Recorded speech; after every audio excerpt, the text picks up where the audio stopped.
this young man right here. I'm going to let him use my special mic. Hey, this is a big guy. Don't go, oh, come on, man. I mean, this is a, all right, what's your name? Terrence Scott. Huh? Terrence Scott. Terrence Scott, what do you have to say? I have to say why people hate you and why they supposed to love you and God is love and That's what I'm talking about. Come on, man. Yeah, come on, hey. That's what I'm talking about. Terrence, I appreciate that. What grade are you in? 4. You're in 4th grade? Well, now, first of all, I did get elected president, so not everybody hates me now. I don't want you to. I got a whole lot of votes. I want to make sure everybody understands. But you know what is true is if you were watching TV lately, it seems like everybody's just getting mad all the time. And I think that you've got to take it with a grain of salt. Some of it is just what's called politics, where once one party wins, then the other party kind of gets. It feels like it needs to poke you a little bit to keep you on your toes. And so you shouldn't take it too seriously. And then sometimes, as I said before, people just, I think they're worried about their own lives. A lot of people are losing their jobs right now. A lot of people are losing their health care, or they've lost their homes to foreclosure. And they're feeling frustrated. And when you're president of the United States, you got to deal with all of that. That's exactly right. And, you get some of the credit when things go good, and when things are going tough, then, you're going to get some of the blame, and that's part of the job. But, I'm a pretty tough guy. Are you a tough guy? You look like you're pretty tough, and so you just got to keep on going even when folks are criticizing you, because as long as you know that you're doing it for other people. All right? So thank you. You're a fine young man. I appreciate you. All right. Give Terrence a big round of applause. Oh, hello again. I'm Fuzzy the Conciliation Caterpillar with the first installment of Obama versus Obama. I love President Obama because he's so cute and filled with goodness. But which Obama said what when? This Obama called the Defense of Marriage Act abhorrent and said he'd fight it. But this one loves it so much, his administration defended it in court and compared gay marriage to incest. I love both Obamas because together, at least one of them is always right. This Obama made my heart pitter-patter when he said America didn't have to make a false choice between security and liberty. But this Obama instituted preventive detention to allow indefinite imprisonment with no charges. Maybe another Obama will establish a division of future crime to crack down on bad thoughts to come. This Obama said, I will work for a full repeal of Don't Ask, Don't Tell, and it'll start when I take office. But this Obama sent his lawyers to stand up for Don't Ask, Don't Tell in court. You see, one way or another, Obama is right. Not long ago, I almost piddled myself with excitement when this Obama promised to make his administration the most open and transparent in history. But now this Obama keeps secrecy alive and well by trying to hide torture evidence, domestic spying documents, and CIA rendition details. See, there's a little something in Obama for everyone to love. You just have to find the right Obama for you.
my dear people.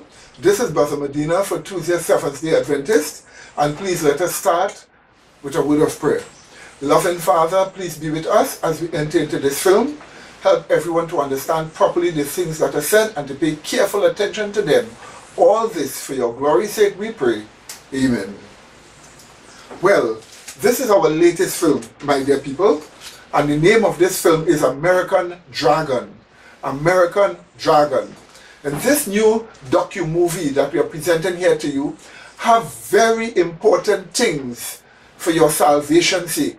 Important things to warn you about regarding what is taking place in this world. And we want you to pay careful attention to the careful details of these things that are presented in this film. You are going to have to sit back and relax and spend some time looking at this film as it is somewhat lengthy. Now, first of all, our film deals with the current ideological apostasy of the United States of America from republicanism into socialism, communism. Yes, my dear people, this has been going on in the United States of America, and this is what our film particularly deals with. The special emphasis of this film, however, is about the current President of the United States, Mr. Barack Obama, and the aim is to show that Mr. Obama has been the leading spirit, the leading influencer to subvert the United States system of constitutional government and to replace it with a socialist type of tyrannical, anti-rights and anti-freedom dictatorship. Yes, my dear people, this has been literally going on as a policy. Yes, my dear people, the name of this film, American Dragon, reveals that the United States of America has been speaking like a dragon over a period of time. And we know that the Bible tells us that the dragon is in fact Satan or the devil. If we look at Revelation chapter 12 and verse 9, this is what we are told. I quote, it says this in verse 9, "And the great dragon was cast out, that ancient serpent called the devil and Satan, which deceiveth the whole world. He was cast out into the earth, and his angels were cast out with him." End of quote. So what we are seeing here is that the dragon or the serpent is none other than the devil or Satan himself. Yes, my dear people. And if we look at the prophecy the Bible gives us of the United States of America, in Revelation chapter 13 and verse 11, here is exactly what it tells us. I quote, "And I beheld another beast coming up out of the earth, and he had two horns like a lamb, and he spake as a dragon." Yes, my dear people. So here the United States comes up out of the earth, and this identifies it as a nation growing up in an area that is not populated by nations that are known. It is an unknown area, and out of that wilderness, out of that earth, this nation grows up. And it grows up after around 1798 and after. We know that the United States of America got its independence from Britain in 1776. And so after that it grew up as a powerful nation. Now it had two horns like a lamb. In the Bible, the lamb is Jesus Christ, the lamb that taketh away the sin of the world. And horns in the Bible are used to symbolize two things, religion and government. So a lamb-like horn, lamb-like horns is lamb-like religion, which is Protestantism, and lamb-like government, which is republicanism, a type of doctrine that shows respect and protection for the rights and freedoms of man. Yes, my dear people. And so we are told that America will speak like a dragon, which means the political side of the country is what we are dealing with here.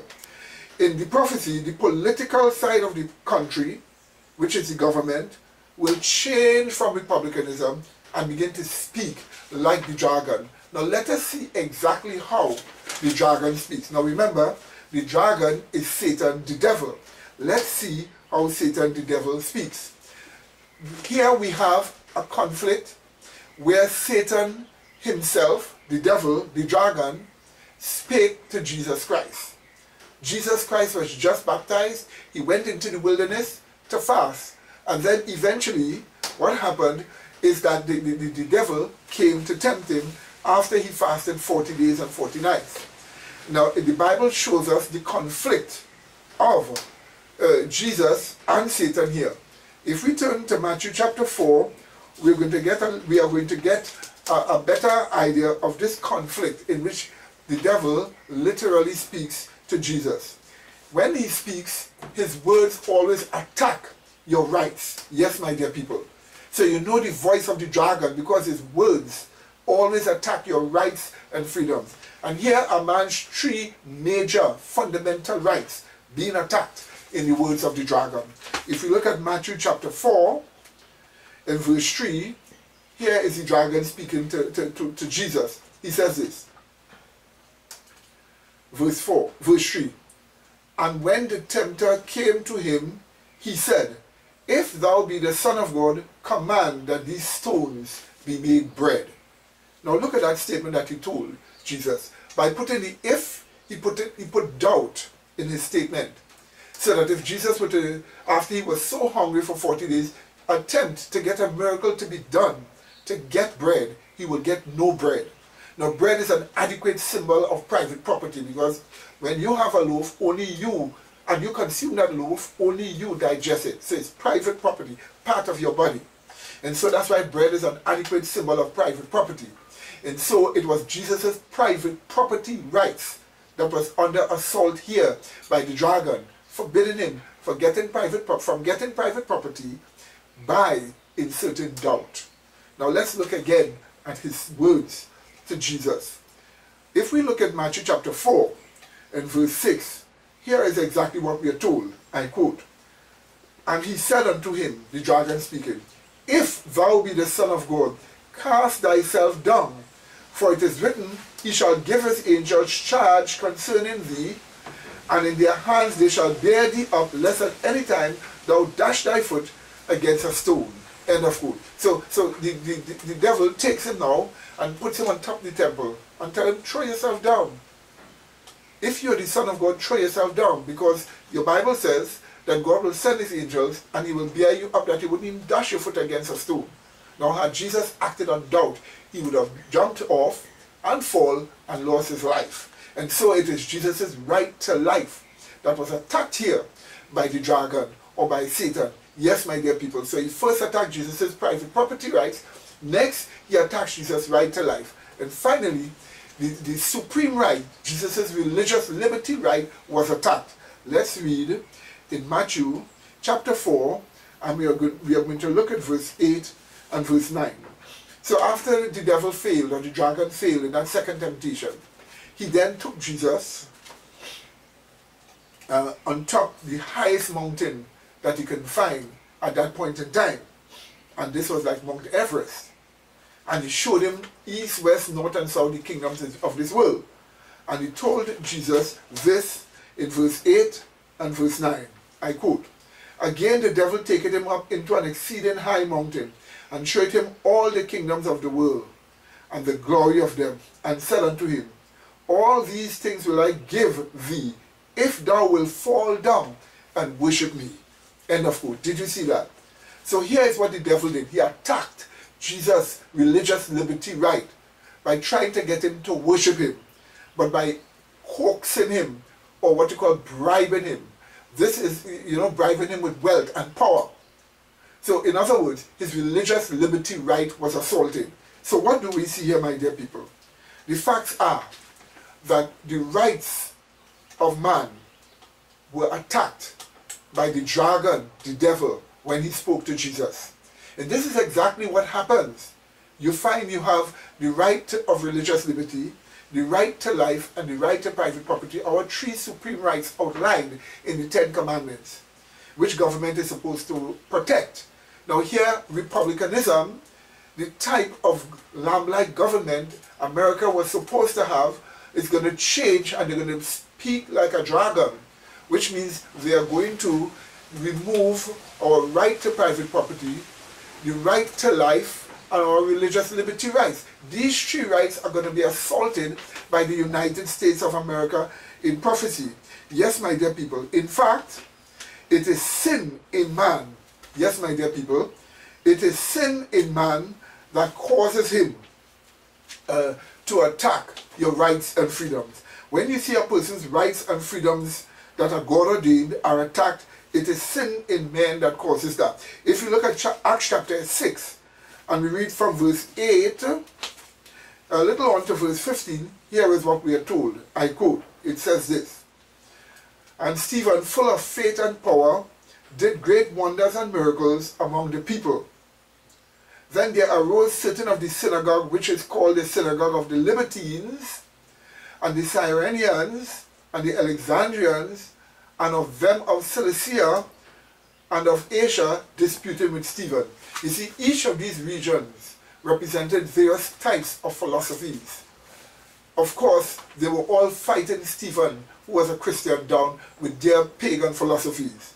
We continue. "And they were not able to resist the wisdom and the spirit by which he spake. Then they suborned men which said, We have heard him speak blasphemous words against Moses and against God. And they stirred up the people and the elders and the scribes, and came upon him and caught him and brought him to the council, and set up false witnesses which said, This man ceaseth not to speak blasphemous words against this holy place and the law.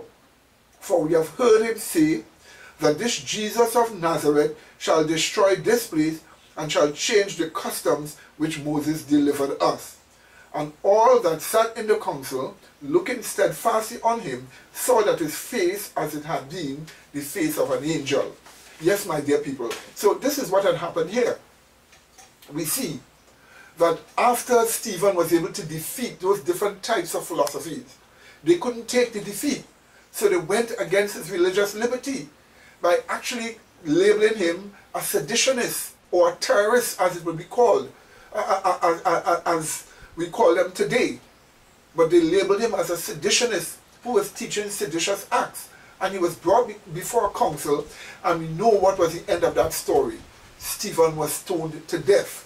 And so it is sin in those people that caused that. Even as Paul, when he became converted from persecuting Christians, and he began to preach about Jesus Christ, and that how Jesus is the Messiah, we are told that the Jews couldn't take the preaching, so they set a plot to kill him, and stood by the door of the city, the gates of the city, that he wouldn't pass out, that he would slay him.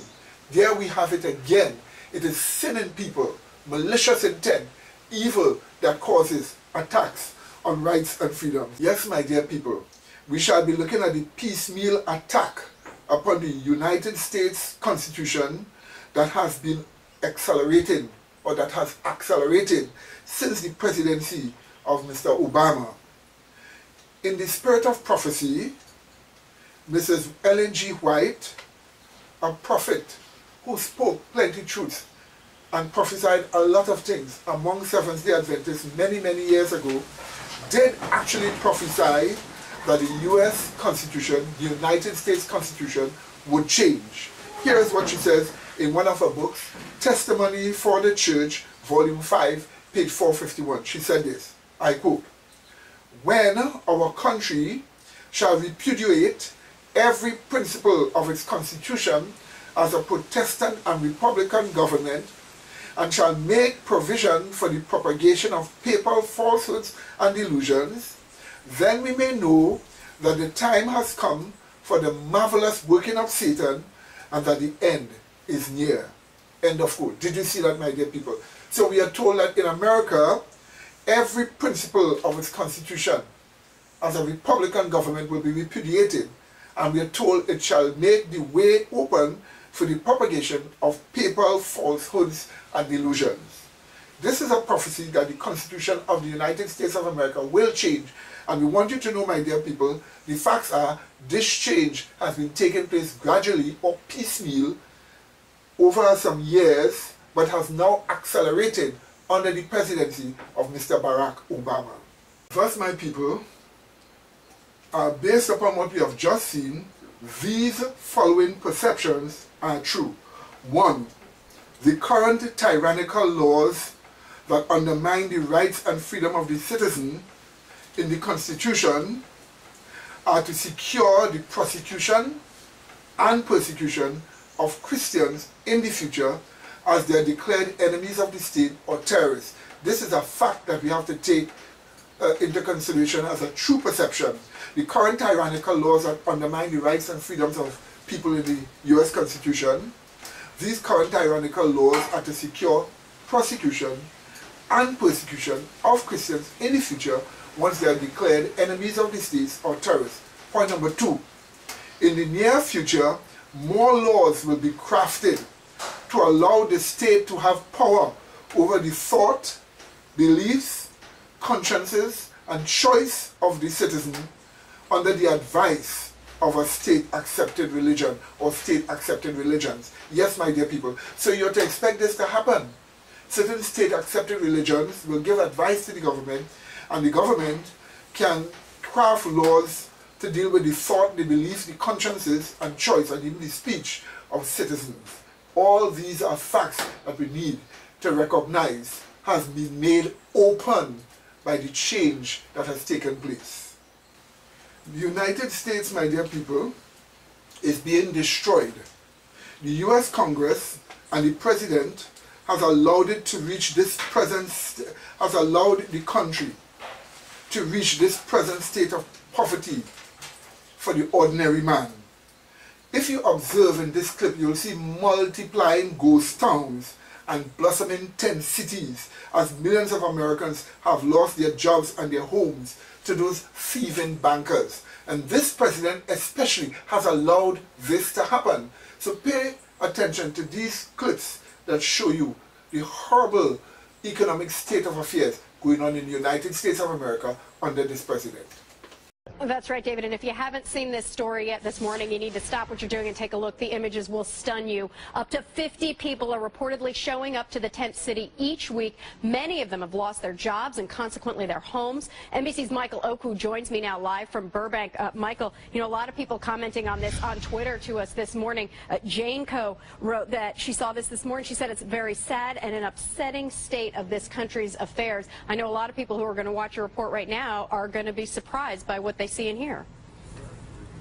Oh, they're certainly going to be surprised if they haven't seen these images before, Monica. I mean, it is awfully bad, and there's no sign that it's getting better anytime soon. And there's a terrible irony in all of this. About a century and a half ago, this area around Sacramento was basically the center of the gold rush. Prospectors pitching their tents along the banks of the American River in order to strike it rich. And today what we see is regular Americans pitching their tents, sometimes in the shadows of downtown Sacramento's skyscrapers, in the hopes of basically buying more time, or simply because they just don't have any other choice. The shelters in and around the town are absolutely overflowing with people.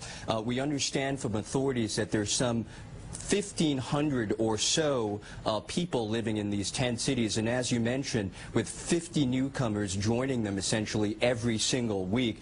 The images, as we look at this, people making their lunch or their dinners, are absolutely striking. What you're seeing, for the most part, are regular middle-class Americans, many of them who had lived from paycheck to paycheck, down on their luck when they lost their job and then their car and then their home, a pattern that we have seen repeated across the country.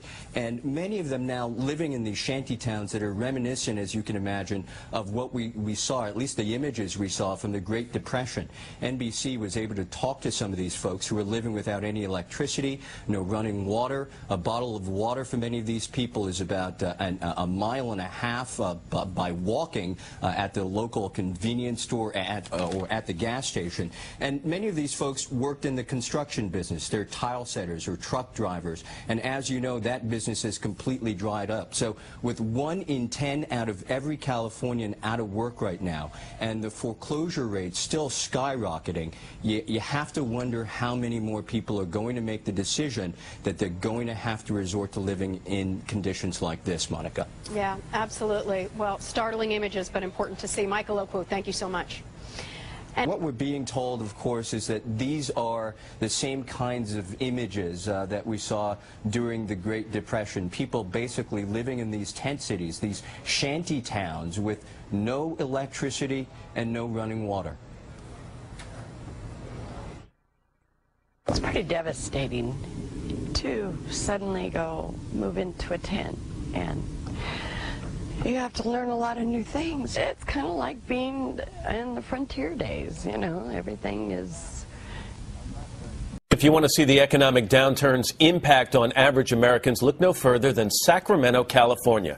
The city's homeless rate is growing at an alarming rate as people who just a few months ago had decent jobs suddenly find themselves with no place to go. Here's NBC's Chris Jansing.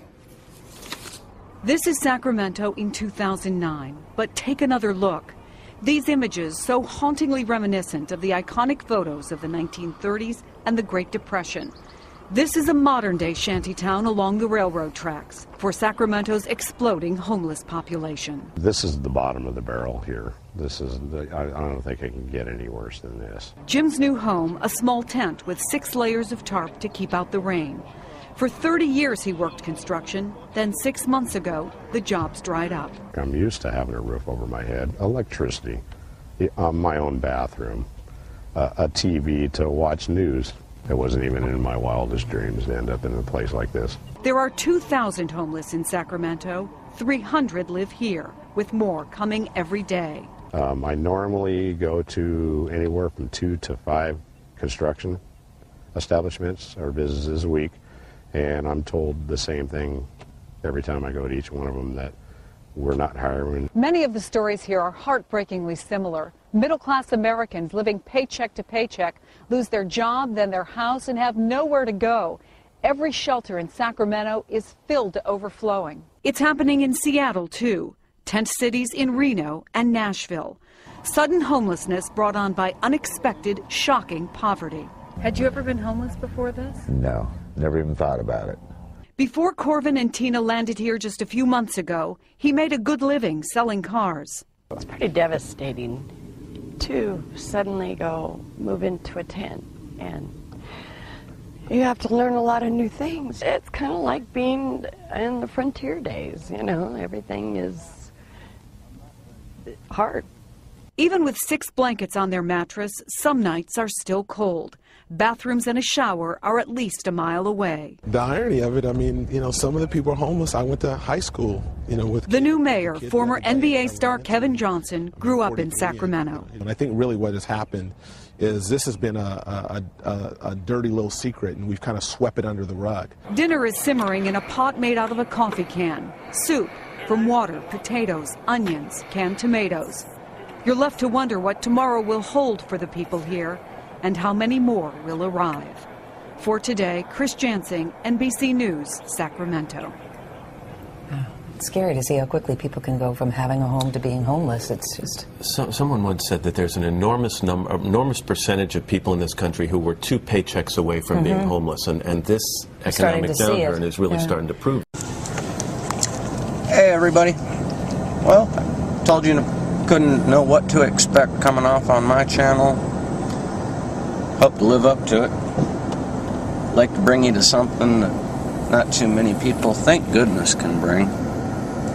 Seen some videos out there with foreclosed homes, and this is what it could look like after people and after the shit hits the fan, that kind of thing. Well, how about an abandoned town?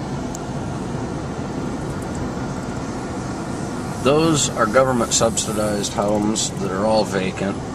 But because they're government property, of course, they're going to hire a landscaper to come in and keep the place trimmed up. Most of the rest of the town getting ready to be moved out. Some of them, others, they're just going to be torn down. But this is what happens when you remove people and just let Mother Nature have its way with property.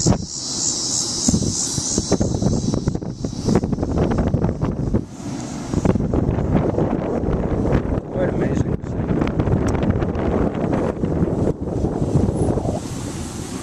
This is Pitcher, Oklahoma. It was founded in, I believe, 1913, when a gentleman laid claim to the area for mining because he struck it with lead and zinc mines in this area. Now, it's all had to have been bought out by the government. And everyone has been moved out. It's absolutely abandoned now. Really, other than the government subsidized housing back there, nothing's protected. Most of these places have had vandals, have had their way with them. Stripped all the wiring out of them. Any plumbing, anything that could be worth anything. If they could take it, they did. If they didn't, they destroyed it.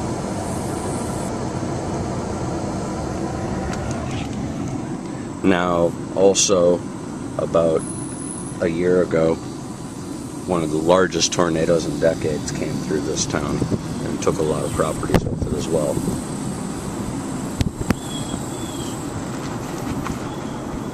But this is what an abandoned town looks like. This is America's newest ghost town.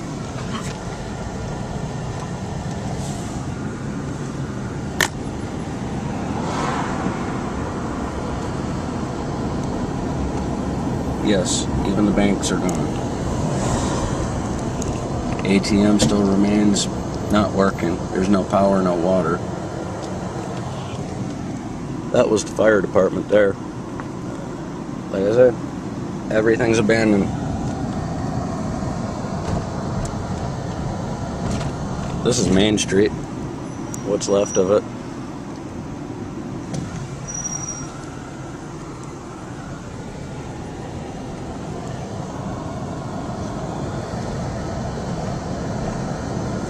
To say it's a trip to go through here is an understatement.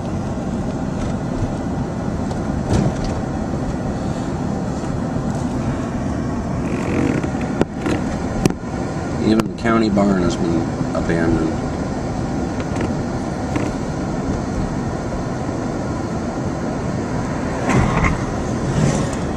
Boys and Girls Club.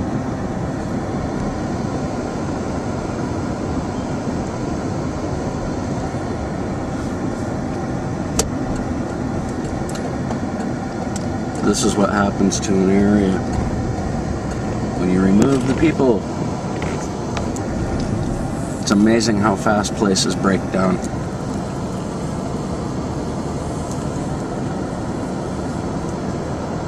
I do have to say it's quite creepy to come back here at night. Don't really want to wander around this area on foot. Unfortunately, like I say, obviously your vandals and whatnot that roam around here, but more worrying are the packs of wild dogs that have sprung up in the area. They're kind of thinning out now that most of the food stuff is gone, but they're still out there.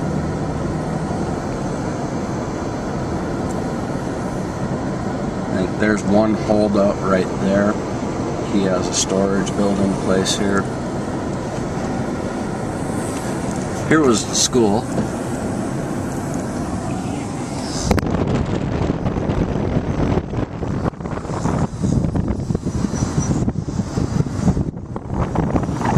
Everything's closed off. Houses across the street. Used to be very nice places.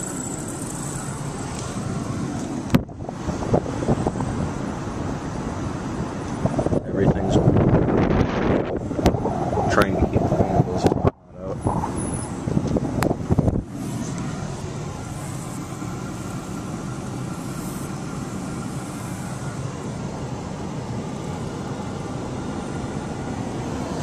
It's really something else to get back here. See what it looks like.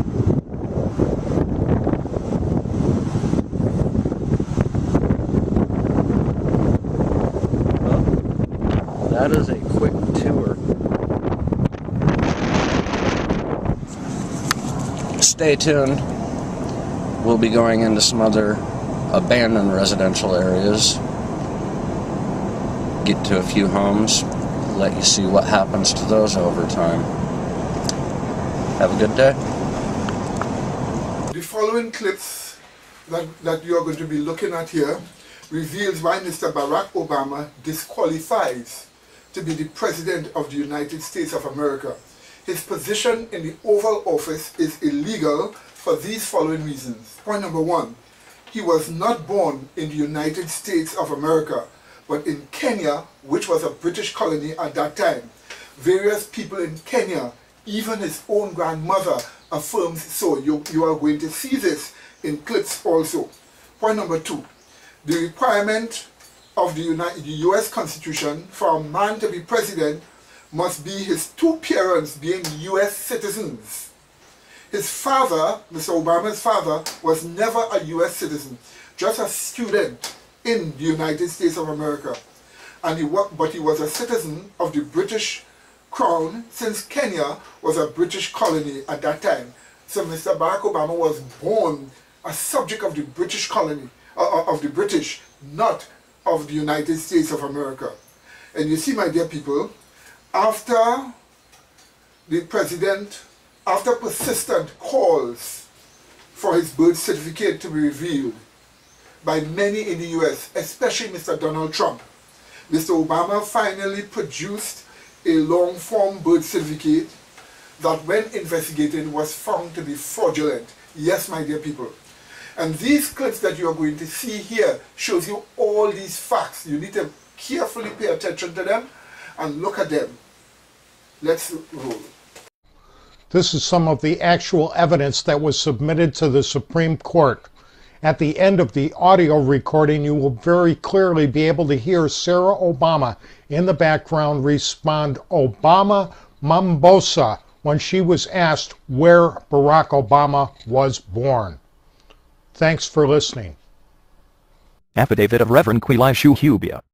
I, Quilishu Hubia, am over the age of 18 and not a party to the within action. If called to do so, I could and would competently testify under oath as follows. I am an ordained minister of the gospel of Jesus Christ and a native evangelist and translator for the Anabaptist churches in Kenya. I am the official Swahili translator for the annual Anabaptist conference held each year in Africa, working with the American bishops sitting upon the Continental Presbytery of the Anabaptist churches of Africa. I am fluent in Swahili and in English. I am a former teacher in Kenya and travel extensively in the ministries of the Anabaptist churches of Africa throughout Kenya, Uganda, and the Sudan. It is common knowledge throughout the Christian and Muslim communities in Kenya that Barack Hussein Obama Jr., the United States presidential candidate, was born in Mombasa, Kenya. Senator Obama's grandmother still resides in the village of Alego Kajelo, approximately 37 miles from Kisumu City. On October 16, 2008, I went to interview Ms. Sarah Obama at her home. Ms. Obama's home was flooded with people who were celebrating Senator Obama's success story.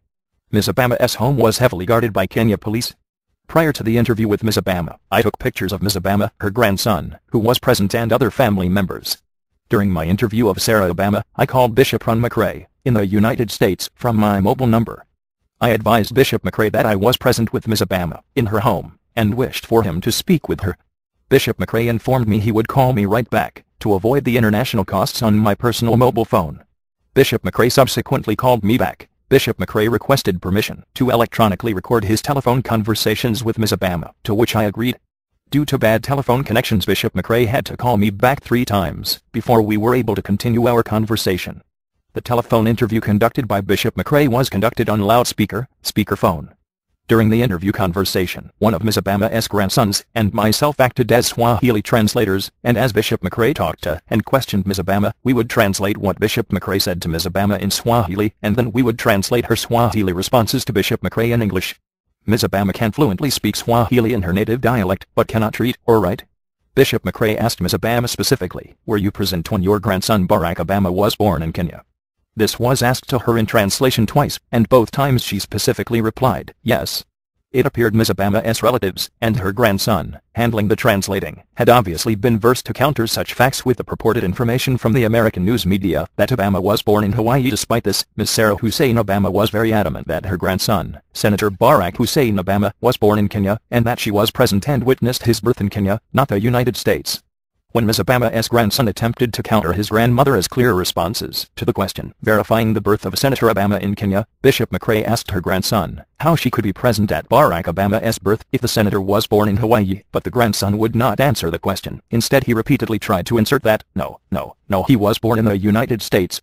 But during the conversation, Ms. Sarah Hussein Obama never changed her reply that she was indeed present when Senator Barack Obama was born in Kenya. A copy of the tape transcript is attached here too, as Exhibit A. I left Kisumu City and traveled to Mombasa, Kenya. I interviewed personnel at the hospital in which Senator Obama was born in Kenya. I then had meetings with the provincial civil registrar. I learned there were records of Ann Dunham giving birth to Barack Hussein Obama Jr. in Mombasa, Kenya on August 4, 1961. I spoke directly with an official, the principal registrar, who openly confirmed the birthing records of Senator Barack H. Obama Jr. and his mother were present. However, the file on Barack H. Obama Jr. was classified and profiled. The official explained Barack Hussein Obama Jr. birth in Kenya is top secret.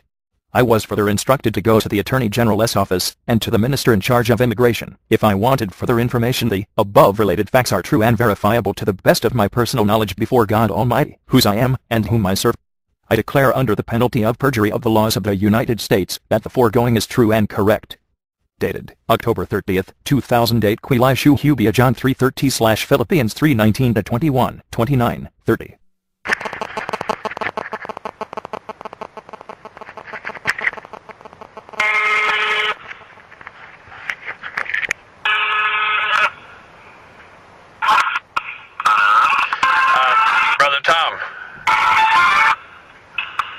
This is Brother McRae. Okay, how are you today? I am doing very well.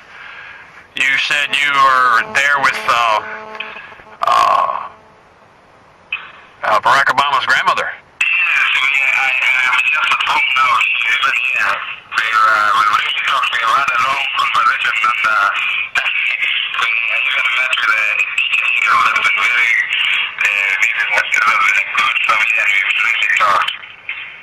Well, good. She's not there at the present? Okay. Is it possible to speak to her?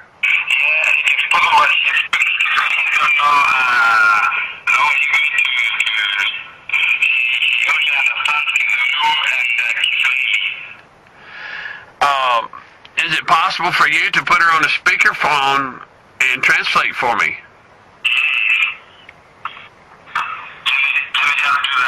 Okay. Okay.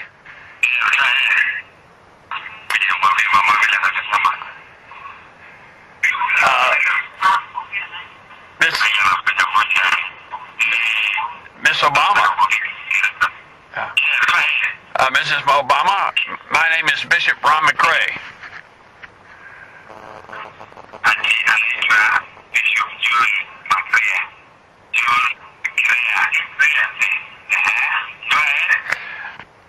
I am the Bishop of the Anabaptist Churches of North America.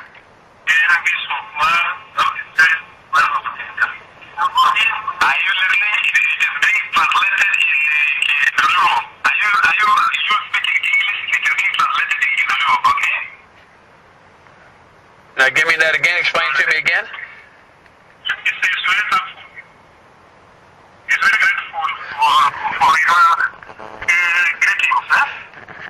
Okay, thank you. Tell her I count it a great honor to speak to her since her son Barack Obama is running for president of the United States.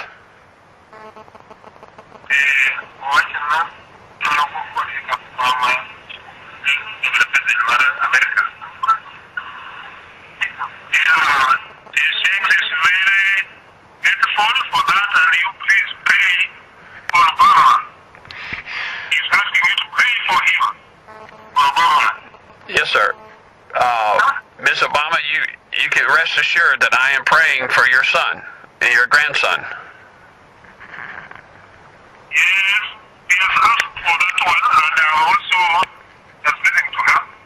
Okay.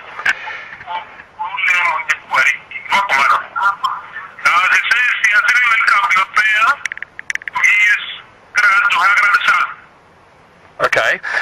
And tell her that I will be coming there in December. I would like to come by and meet with her and pray with her.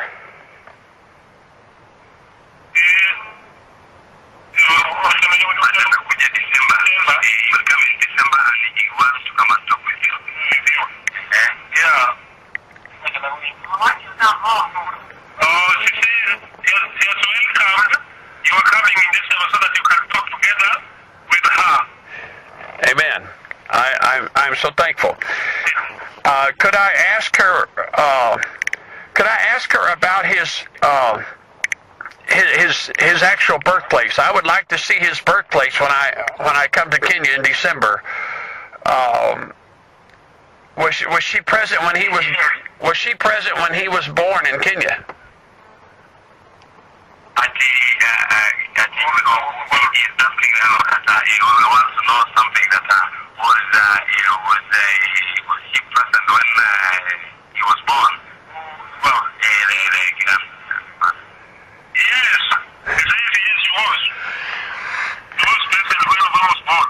Okay. When I come in December, I would like to go by the place, the hospital where he was born. Could you tell me where he was born? Was he born in Mombasa?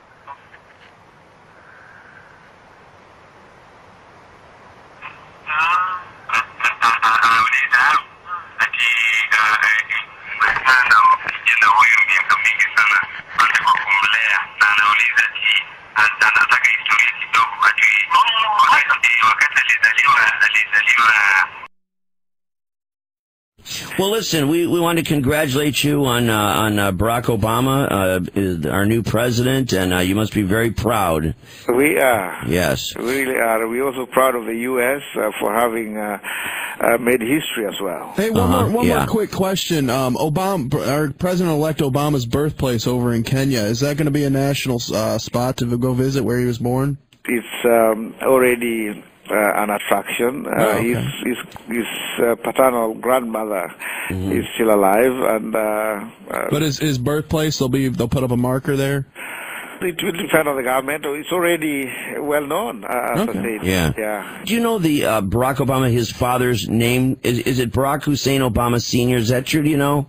Well, I know him as Barack Obama. Okay. Yeah. Okay. And he served in the government. He served in the government. He actually served with our current president, who is also an economist. Both of them were well trained. Our current president is a graduate of the London School of Economics, and Barack Senior was an economics from Harvard. Really? And so these were the first Kenyan graduates of the 60s, that came back to build our nation. Well, listen, sir, thank you very much for the time. We just wanted to check in, given the proceedings that have occurred, one of the, as you say, a great historical moment, and thank you, Your Excellency, for your time. Well, thank you so very much, guys, for your excitement and for congratulating us. Absolutely. Well, thank you very much. You have a nice day. Thank you. Bye-bye. Okay, bye-bye. Did you catch that? Not a lot of it. Mike, he basically admitted that President-elect Obama was born there. Yes, he did. That's what I was asking him. Remember the controversy about... I do, about Hawaii and whether he naturalized or not, or what happened. I mean, that's a fact. I know, you're going to have to replay it, because I didn't... I asked him if there was going to be a marker for where he was born. The fact that he was born there. And I said President-elect, not to confuse with his dad, and he said, absolutely, there's already plans. Right, so there you go. So that means we're going to have to remove his, we're going to have His Excellency. We're going to have to undo it. I'm not going to argue with His Excellency. If he wouldn't. If he says President-elect Obama was born in Kenya, he was born in Kenya. It's disrespectful to argue. Surrounding HIV testing, which is still plaguing so many of our communities, which you all know, a lot of that is due to homophobia. Barack has led by example. When we took our trip to Africa and visited his home country in Kenya, we took a public HIV test for the very point of showing folks in Kenya that there is nothing to be embarrassed about in getting tested. And we did it as a couple. On January 20th, 2009, Barack Hussein Obama entered the White House as the 44th President of the United States. By June 2009, over 400,000 citizens had signed petitions challenging Obama's eligibility for the highest office in the land. This is a story seeking an answer to a simple question. Why won't Barack Obama release his long-form birth certificate?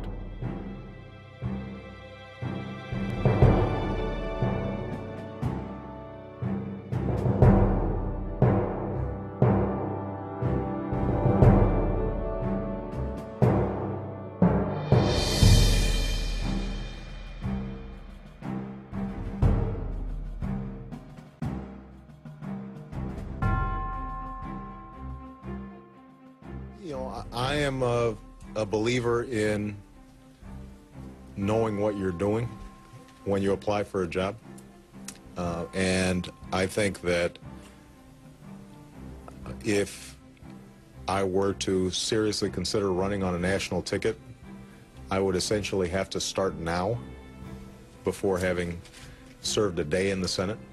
Now, there's some people who might be comfortable doing that, but I'm not one of those people.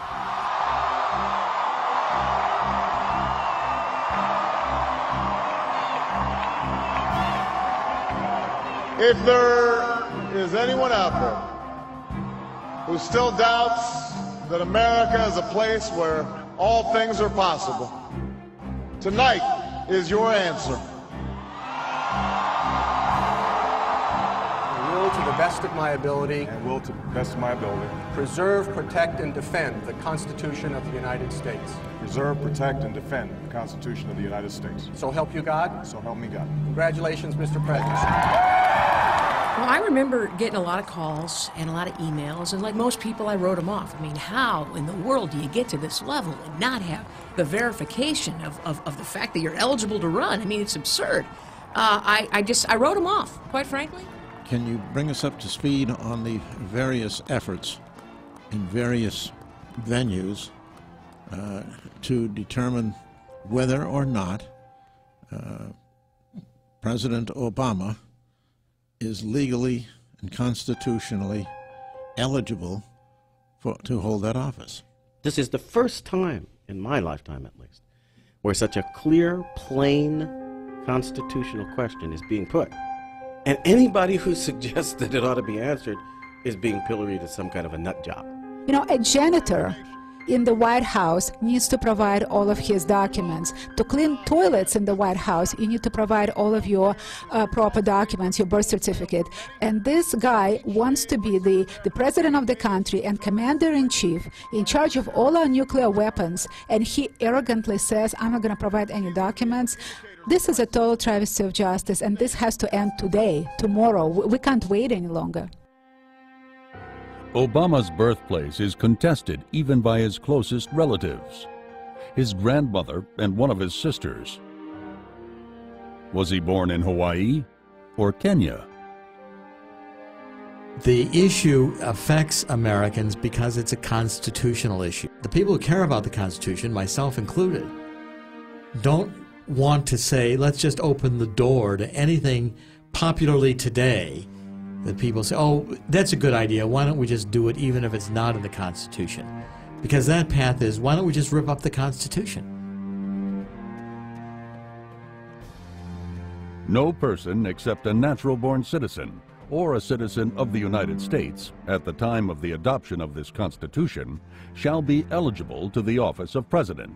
Neither shall any person be eligible to that office who shall not have attained to the age of 35 years and been 14 years a resident within the United States. And there was a break in tradition from Europeans and a desire to have the future leaders of the United States of America be born in the United States of America, to not have a heritage from birth to a foreign nation. Now that's a very important statement, and the founders meant it to be important. It was considered. The Constitution sets two requirements for a person to be president. One, they be 35 years of age.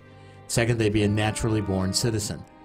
But the Constitution fails to specify any institution of government that is charged with checking that eligibility requirement and certifying a president to be a legitimate candidate for president. Even the Electoral College is not required by the Constitution to validate eligibility. When I joined the Foreign Service, they required that you get what is called a copy of the vault copy of your birth certificate, the one that is on file with the registrar, originally prepared. In Kenya, as you know, I came back with affidavits from Obama's grandmother that Obama was born, she was present, she claims, at the birth of Obama in Mombasa. We have clear testimony that suggests something, we need to investigate it. And that's what I was convinced of. That's all I've been convinced of. Well, I remember a conversation with Phil Berg. You were there when he was at the same meeting in Washington, and they actually sent a FedEx to Howard Dean and said, look, you know, before you nominate this guy, you might just want to make sure he meets those qualifications of the Constitution. If I had been the chairman of the Democratic Committee, I'd pull the candidate in and say, you know, is there something we need to know? Is there something we need to talk about? Fine, no? Then show me that birth certificate. How about that?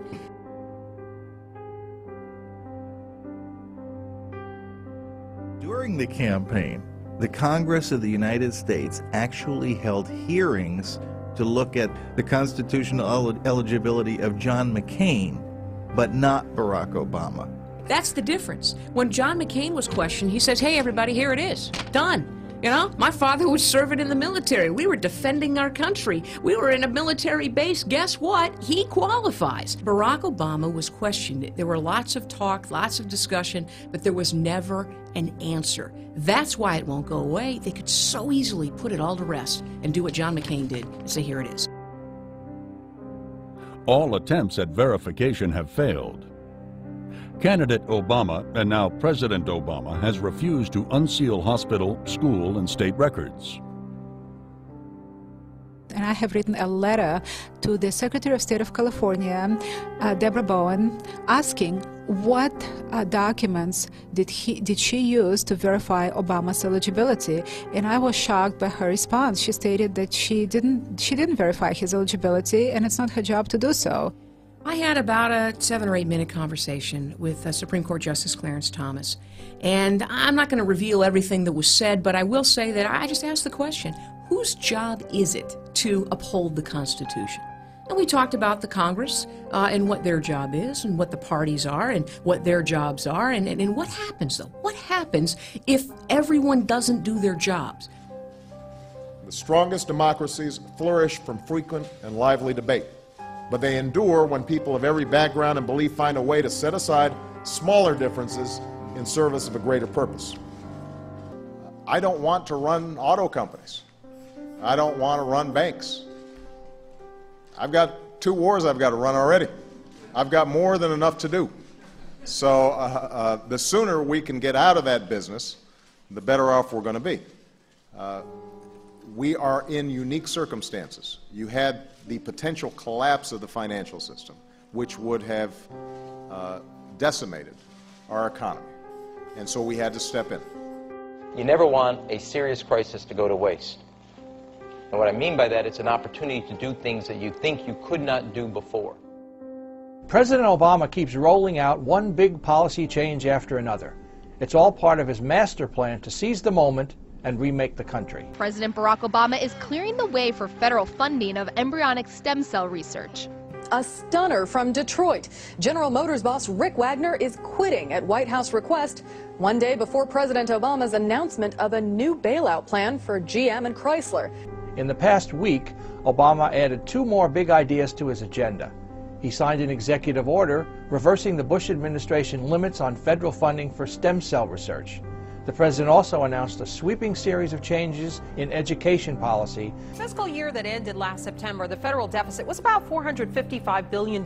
Now we are talking about doubling that to $1 trillion for this year alone. We have had to take some extraordinary steps in order to shore up our financial system and to deal with an unprecedented economic crisis.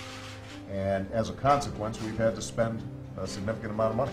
Potentially, we've got $1 trillion deficits for years to come, even with the economic recovery that we are working on at this point. It's all about using government to change society in a manner that goes wider and deeper than any president for many years. The capacity of the global economy to absorb that much American debt, to finance the U.S. government at that level, is limited.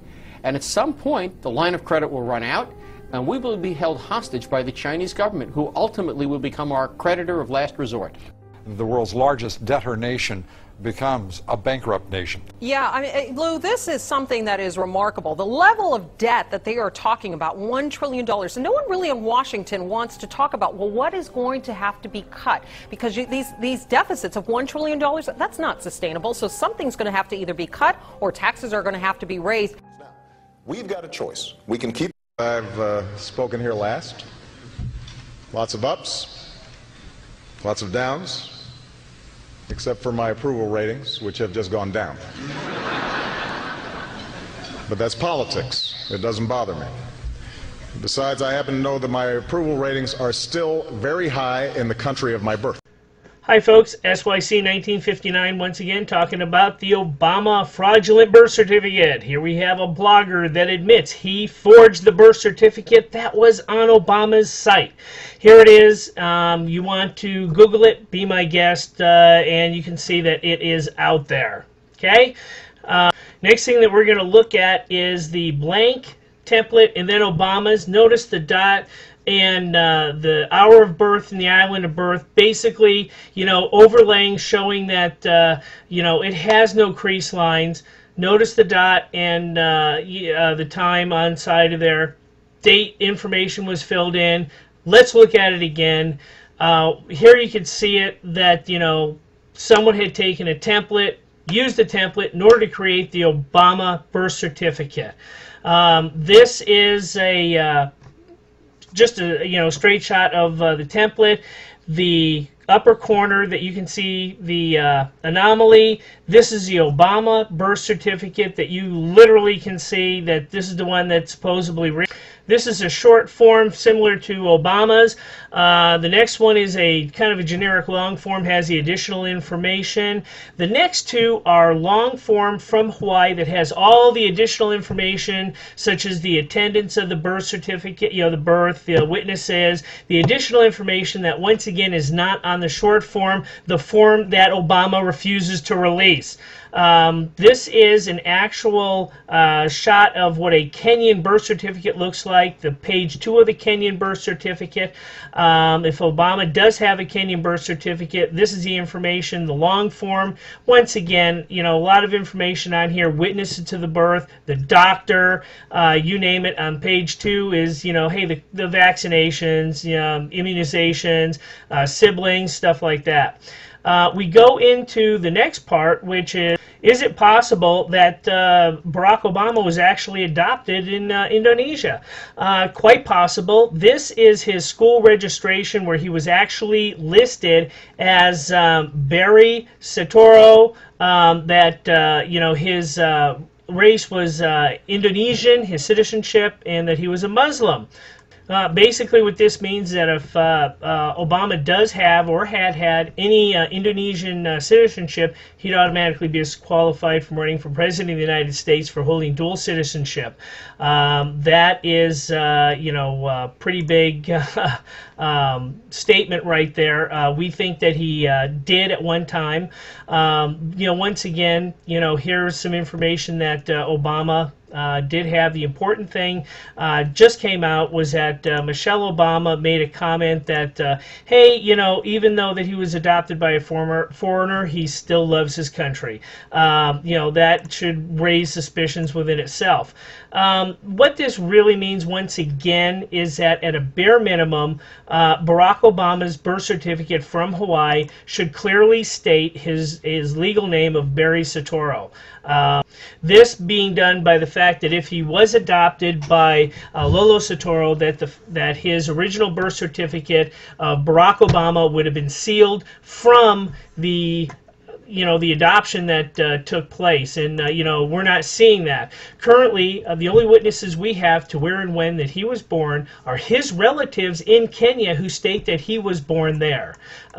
We've gone ahead and looked at this and said, you know, how could you know, he have traveled to Pakistan in 1980? Pakistan was under military rule and closed to U.S. travelers. However, he could travel there under another passport, such as an Indonesian passport. Could this be the reason why Obama refuses to release his vault long form? Currently 3 lawsuits are pending, and you know, we as Americans are demanding that Obama release his information as the other candidates have done.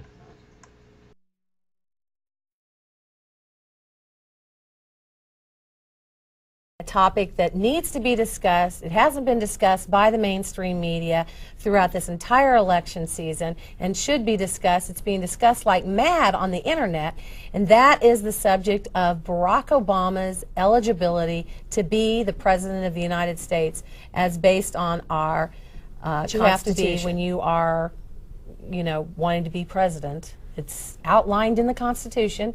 Is number one, you need to be above the age of, I'm here with Jim 35. Ellison. Jim, Right, welcome. You need to be 35. You need to be natural-born citizen. Anyway, we're discussing the natural-born citizen aspect of it, and that is very, very important because apparently he signed something, or he was supposed to have, or everybody just kind of was a foregone conclusion the guy's a natural-born citizen. I mean, after all, why would he have the audacity to file to run for President of the United States if he was not knowingly and was not indeed a natural-born citizen? Well, maybe he figured it was just so obvious, and if he had that much audacity and he spoke well enough, that nobody would bother to ask that very pertinent question. So we're asking that question. When asked that question earlier on in the campaign season, you might have been told, oh, that's been figured out. He put up his birth certificate on the website, and that's what we're going to talk about. Jim, take it away on that. I'm going to show it right now. Here's the birth certificate they put up on there.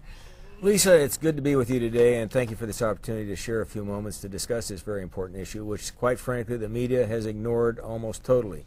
And when Obama was asked about his birth and asked to produce a document of evidence, what they came up with is called a certificate of live birth, which up to 1 year after a child is born, if they come back to live in Hawaii and they've lived there before, the state will issue this certificate of live birth. And that's what Obama produced. Well, there's some flaws in this certificate of live birth. You would think if that was produced in, say, 1961 or 62, it would have been typed on a typewriter. Forensic people have looked at this, and they found that this has been printed on Okay, now go ahead. This was printed on a laser-type computer printer that gives very fine detail to the letters when they're printed. A typewriter, an old 1961 type typewriter, would not have done that. Also, it points out, in the verbiage used in those days, for a black father, it was commonly referred to, in our language, at our time, and our custom, he would have been called Negro. On this certificate of live birth, whoever typed this out typed down African. That was not used in 1961 or 62 when this was supposedly printed. The other thing that's faulty about this, now this is a printed copy off of my computer. It's on the internet, you can look it up. But the point is, there's no embossed seal here. Most legal documents have some kind of embossed seal of the state or the county that presented and prepared the document. So here we have a pure fraudulent document. To me, that by itself is a reason not to be president if you're going to perpetrate that kind of fraud. You're asked to produce a birth certificate. They produce a substitute certificate of live birth, which is blatantly That won't even fraudulent. get you on a Little League team, you know that? I You didn't have know to that. have an actual birth certificate to get on a Little League team. And for those of you who maybe looked at a birth certificate, a real birth certificate has other documentation, the signature of the doctor, the date and time of birth, of course, and the fact that there may be a witness, the name of the hospital will be on there, anybody else in attendance. And so we have this document. Again, I'm going to go ahead and say to me, it's obvious it's a fraud. Now, it may not be a fraud. There's also people that have studied the one on the internet that know about these things. Document experts have said that actually his sister's name is indeed printed underneath his name in the form that they pulled it off. I don't know how they can find that, but it says it's got his sister's name on it. Here I am making you go back and forth. But if you get a chance, okay, those are my Sarah Palin glasses. What do you think? Anyway, lots of fun. But I believe it or not, at my not so tender age, I still don't need to use reading glasses, so I'm not going to do it anymore. But it was fun to do anyway. Lawsuit against the DNC, against the Elections Board, and against Obama. And demanding that he show proof that he is eligible to be the President of the United States because he is a natural-born citizen. And he doesn't appear to be a natural-born citizen because he cannot come up with the documentation necessary to prove that he is a natural-born citizen. He goes through different little reasons why, and we'll read off that. Unanswered questions: was Barack Obama born in Kenya? Is he really a citizen of Indonesia? Does the Constitution still matter? And that is my concern. Is it too much to ask that our elected president, before the electors go in and actually make him the next president and vote their electoral votes, that they prove that he is indeed a natural-born citizen of the United States? There's 4 reasons why he may not be a natural-born citizen. Exhibit A in this article is the grandmother's tape. The grandmother, who is still alive in Kenya, is very proud and is on YouTube, check it out, saying that her son, she was present at her son. It says, I was in delivery room in, and then in parentheses, Mombasa, Kenya, when he was born. Okay, on August 4th, 1961. So that's when she said he was born. She was there, okay? There's no birth certificate. Experts have called the certificate of live birth, that's what we just showed you, posted online, as a forgery. Berg reported. Berg is the guy who's an ex-attorney general from Pennsylvania, Philip Berg, is clearly been altered, which invalidates it according to the document itself.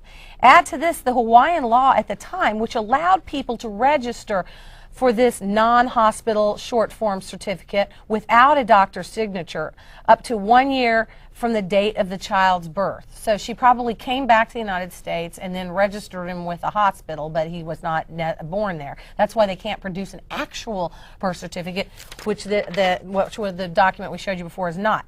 Then Indonesian citizenship. She married a guy by the name of Sutoro. And he's an Indonesian national, so they moved back to Indonesia. He even states in his first book that his stepfather, the Indonesian citizen, Sutoro, moved back to Indonesia was there before for some time before the whole family moved to Indonesia, where he went to elementary school. Because at that time in Indonesia, you could not go to school there unless you were an Indonesian citizen. And he has been, there's been many comments made by his wife and himself that he was adopted by the stepfather. And he's registered on the paperwork at the school as a Muslim and as an Indonesian citizen. And his name is Barry Sutoro.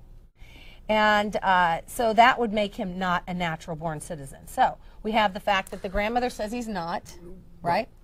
Right, that he's not. He was born in Kenya. Mm-hmm. And then also, you mentioned that if he went to, let's say he was an American citizen, and the way you said that, what would really happen if he went there and the dad changed him to Indonesian citizenship, that would be renouncing his U.S. citizenship if it was accurate in the first place.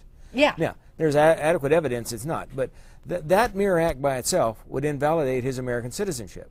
And I don't know, were you going to get into... So he's no longer natural born. Yeah, we've gone to the part that, number one, he was not born in, let's go over this again. Number one, he was not probably born in the United States. Right. The story is that she went into labor. It was very hot, obviously, in Africa. Right. She was late into her pregnancy. She went into labor, had the baby, had Barack over there, then came back over, signed him up in the hospital in Hawaii, you know, so that's why you can get a certificate of live birth if that indeed is the case.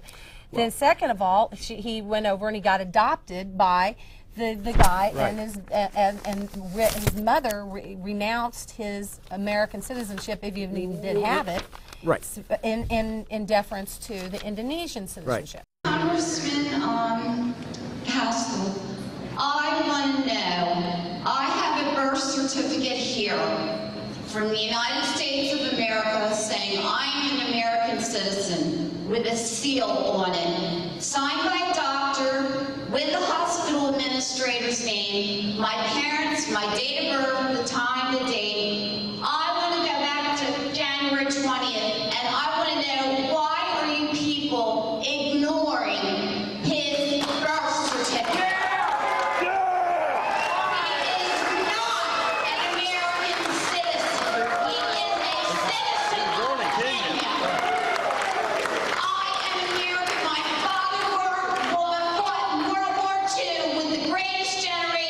Pacific Theater.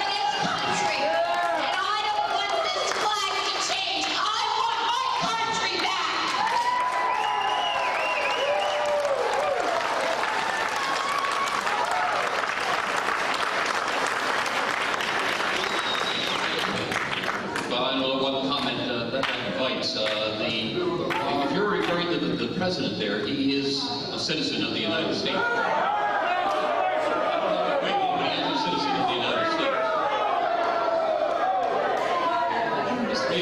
Where did it start?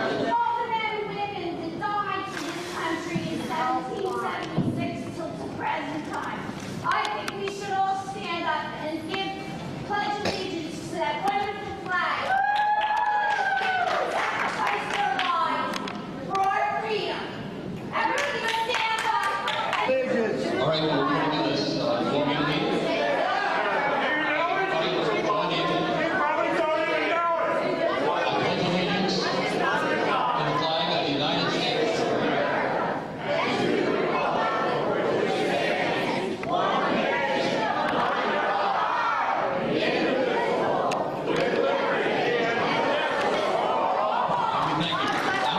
I need the attention of all Americans and all people of goodwill worldwide.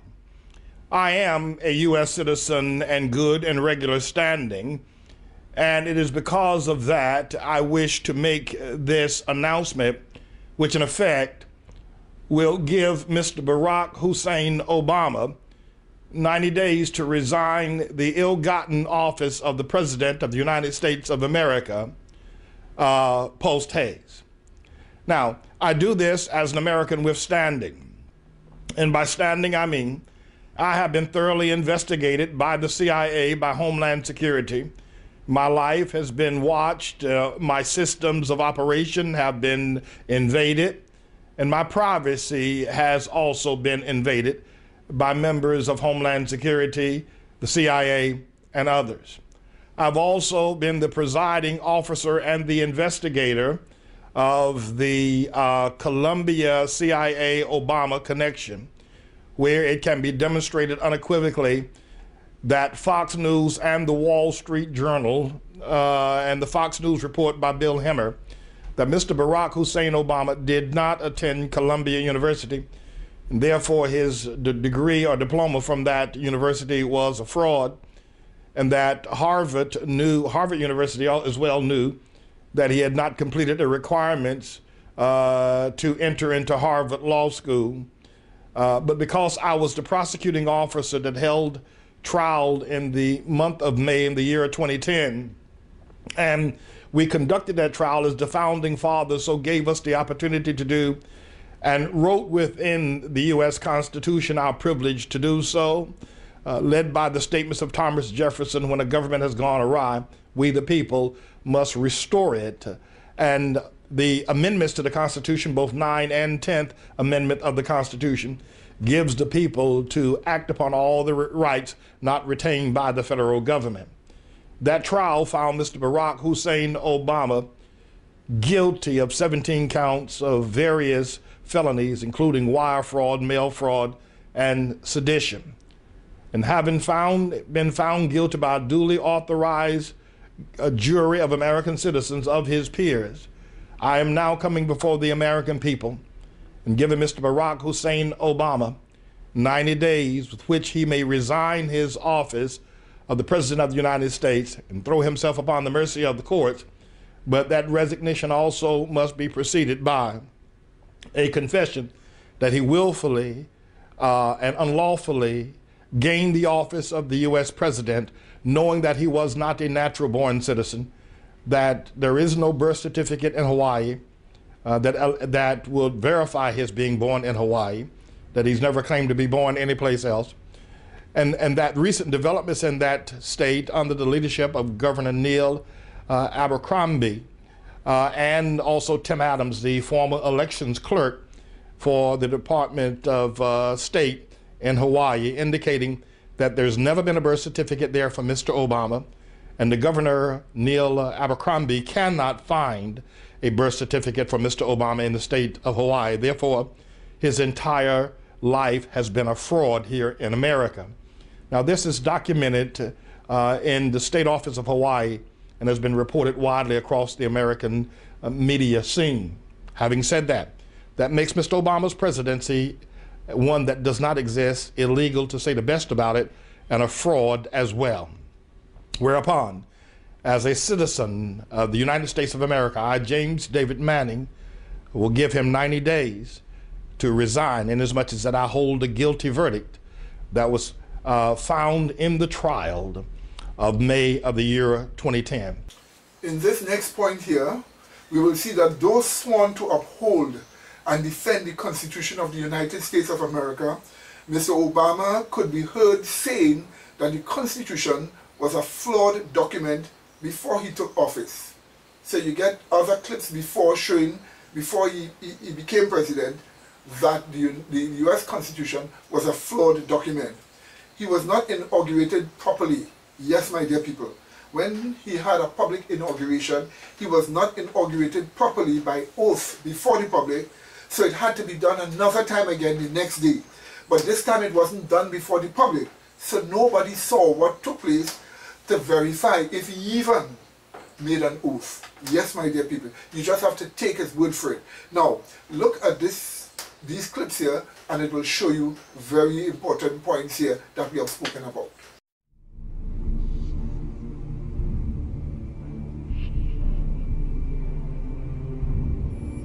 Shopping and dining over Thanksgiving and maybe watching some football games. Big government Republicans and Democrats were busy shredding the last vestiges of the Constitution.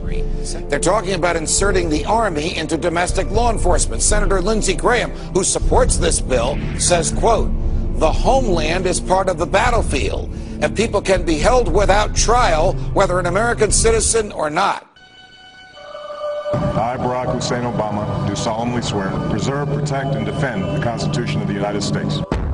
The original Constitution, I think it is an imperfect document, and I think it is a document that reflects some deep flaws in American culture, the colonial culture nascent at that time.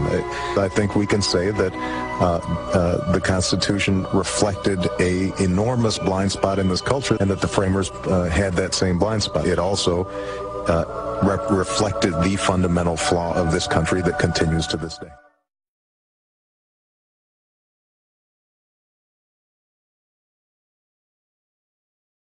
Our founding fathers signed a document that would forever make this nation the greatest democracy republic in the world, if we paid attention to it. The document that should be preserved, protected, and defended. Our leaders have promised they would, but have you noticed lately, some of those promises, aren't always kept? Watch.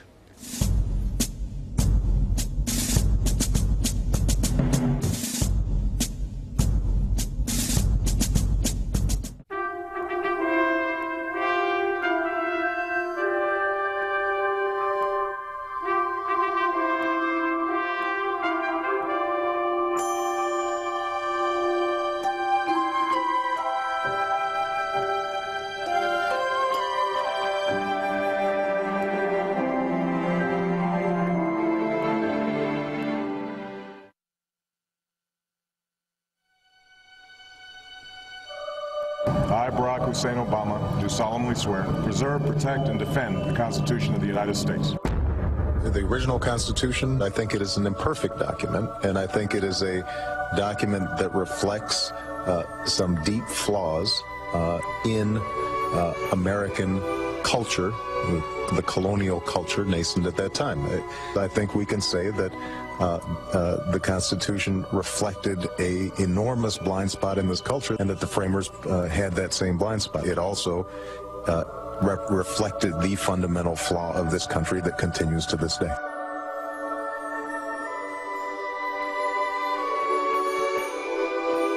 I, Timothy F. Geithner, will support and defend the Constitution of the United States. Congress legislated in the Emergency Economic Stabilization Act a range of very important new authorities. Sir, in the Constitution, what in the Constitution could you point to give authority to the Treasury for the extraordinary actions that have been taken? Every action that the Treasury and the Fed and the FDIC is been using authority granted by this body, the Congress. And in the Constitution, what could you point to? Under the laws of the land, of course. And while you have seen this, let us just look at something else slightly, a bit from what we are talking about here. In this following clip here, you will see a U.S. Supreme Court Justice, Mrs. Ginsburg, a Jewish woman who was elected to office by President Clinton when he was president, you would see her advising the Egyptians who were to write a new constitution arising out of the pro-democracy movement and the overthrow of President Hosni Mubarak. So they wanted to write a new constitution. And you would see this U.S. Supreme Court Justice, Mrs. Ginsburg, advising them not to follow the United States Constitution because it is outmoded and outdated, the oldest constitution of the world and outdated. And she points them to more something like a UN type of constitution. This is a traitorous and unpatriotic position that a Supreme Court justice should take. She should resign from her position since she does not believe in the veracity of the U.S. Constitution, which she has sworn to uphold and defend. So she should resign. So observe this clip, by the way, with regards to this. It's a very inspiring time that you have overthrown a dictator and that you are striving to achieve a genuine democracy. So I think people in the United States are hoping that this transition will work and that there will genuinely be a government of, by, and for the people. I met with the head of the Election Commission. I think that the first step has gone well, that elections have been held for the lower house that everyone has considered to be free and fair. So that's one milestone. And the next will be the drafting of a constitution. Now, I can't speak about what the Egyptian experience should be because I'm operating under a rather old constitution. The United States, in comparison to Egypt, is a very new nation. And yet we have the oldest written constitution still in force in the world. Let me say first that a constitution as important as it is will mean nothing unless the people are yearning for liberty and freedom. If the people don't care, then the best constitution in the world won't make any difference.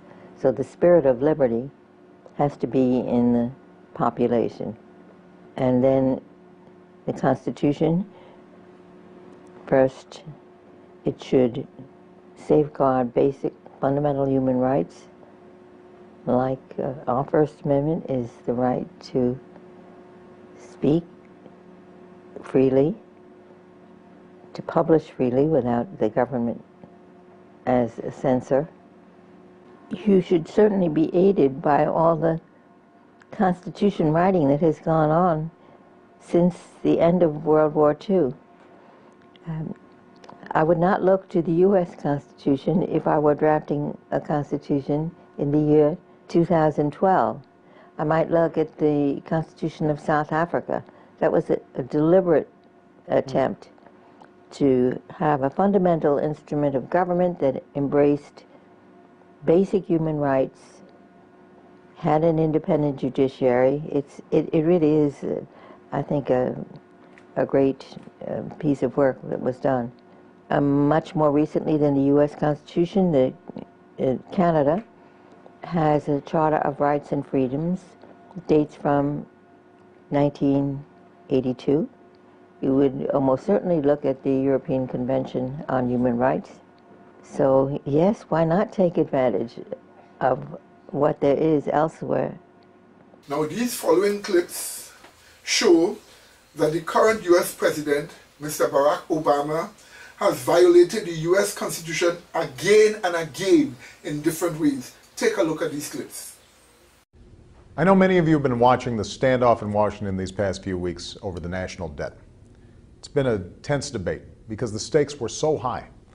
A default on our debt would have been a devastating blow to our economy at a time when we can least afford it. It would have meant higher borrowing costs, higher prices, and put millions more jobs in jeopardy. That's why so many of you wrote, called, emailed, and tweeted members of Congress to urge a responsible resolution to this crisis, and I want to thank you for that. The pressure you put on Washington is one of the reasons we finally reached a resolution in the only way we could, through an agreement between both parties. It's an agreement that averts an unthinkable default, as well as the prospect of another standoff just like it months from now, something that would have kept a cloud of uncertainty hanging over our economy. It's an agreement that also offers meaningful deficit reduction by trimming $1 trillion in spending over the next decade. But I've said from the beginning that the ultimate solution must be balanced. Big corporations and the wealthiest Americans shouldn't be exempt from kicking in. That's just fair. I also believe we need to make modest adjustments to healthcare programs like Medicare so that they're around for future generations. That's why the second part of this agreement is so important. It establishes a bipartisan committee of Congress to report back by November with a proposal to reduce the deficit even further, which will be put before the entire Congress for an up or down vote. No tricks, no games, no delays. This has been a long and messy process, and as with any compromise, the outcome is far from satisfying.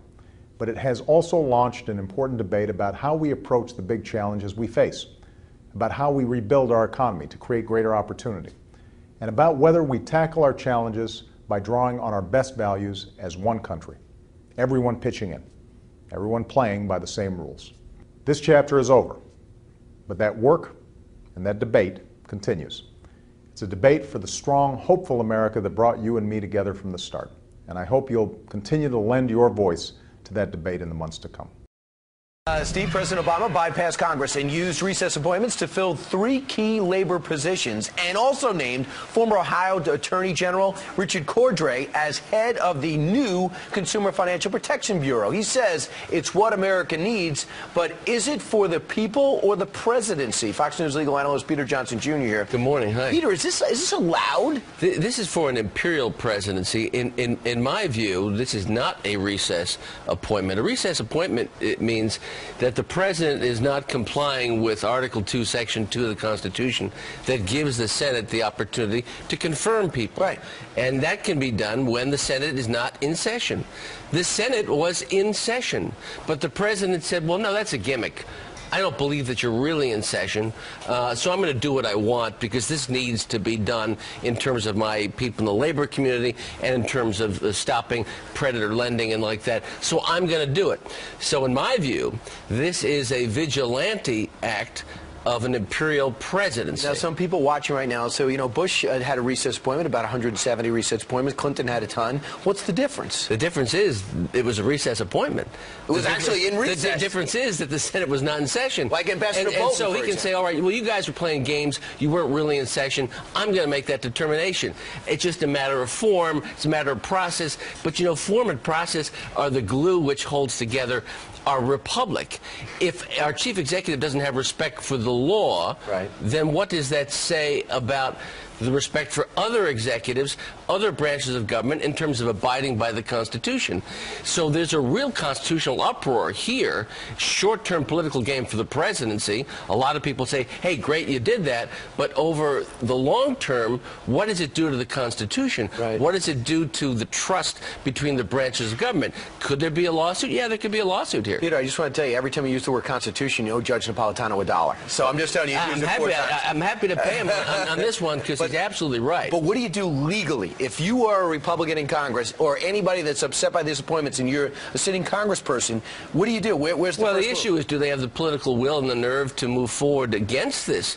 Essentially, the president has nullified a power of Congress, has acted in a way that's in violation of the Constitution, and perhaps with regard to the Consumer Finance Board, in violation of that law, which requires congressional approval. So a double count there. But will they have the political will? Will they have the political nerve to take this on in an election year? Or will they let the president slide on this one and say, okay, let's pick another fight. Let's not go into a court of law. Let's not debate whether a congressperson really has standing or the ability to go into a court of law. But this is an issue that's going to plague Americans for many, many generations. And how far does a president go when he thinks he's acting in the best interest of the country against the interest of the Constitution? And it's hard to argue with Trent Lott said, and to paraphrase, he has poisoned the well for the final year of his first term, because now if he wants to get anybody nominated and passed through the normal process, Republicans are going to take it personally. The president's a hero in the base today. What does history say about what this does to the constitutional process in this country? That's a greater issue. And by the tone in your voice, I can tell the segment's over. Peter I'm Johnson, serious. thanks so Good much. to see you. All right, we'll see where this goes. Okay. Here's some of it right now. Birthers hail judge's decision that could depose Obama. Ruling denies Obama's attempt to have complaint that seeks to strike president from Georgia ballot dismissed.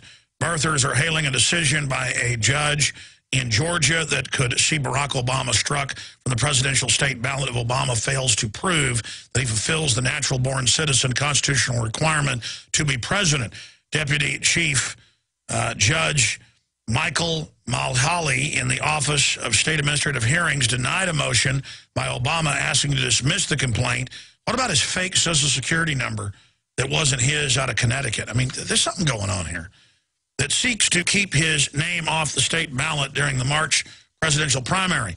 The judge's decision now sets the stage for a January 26 hearing on the issue of Fulton County. And it just goes on from there. You can find that article at Infowars.com. It's also linked on the right-hand side of DrudgeReport.com.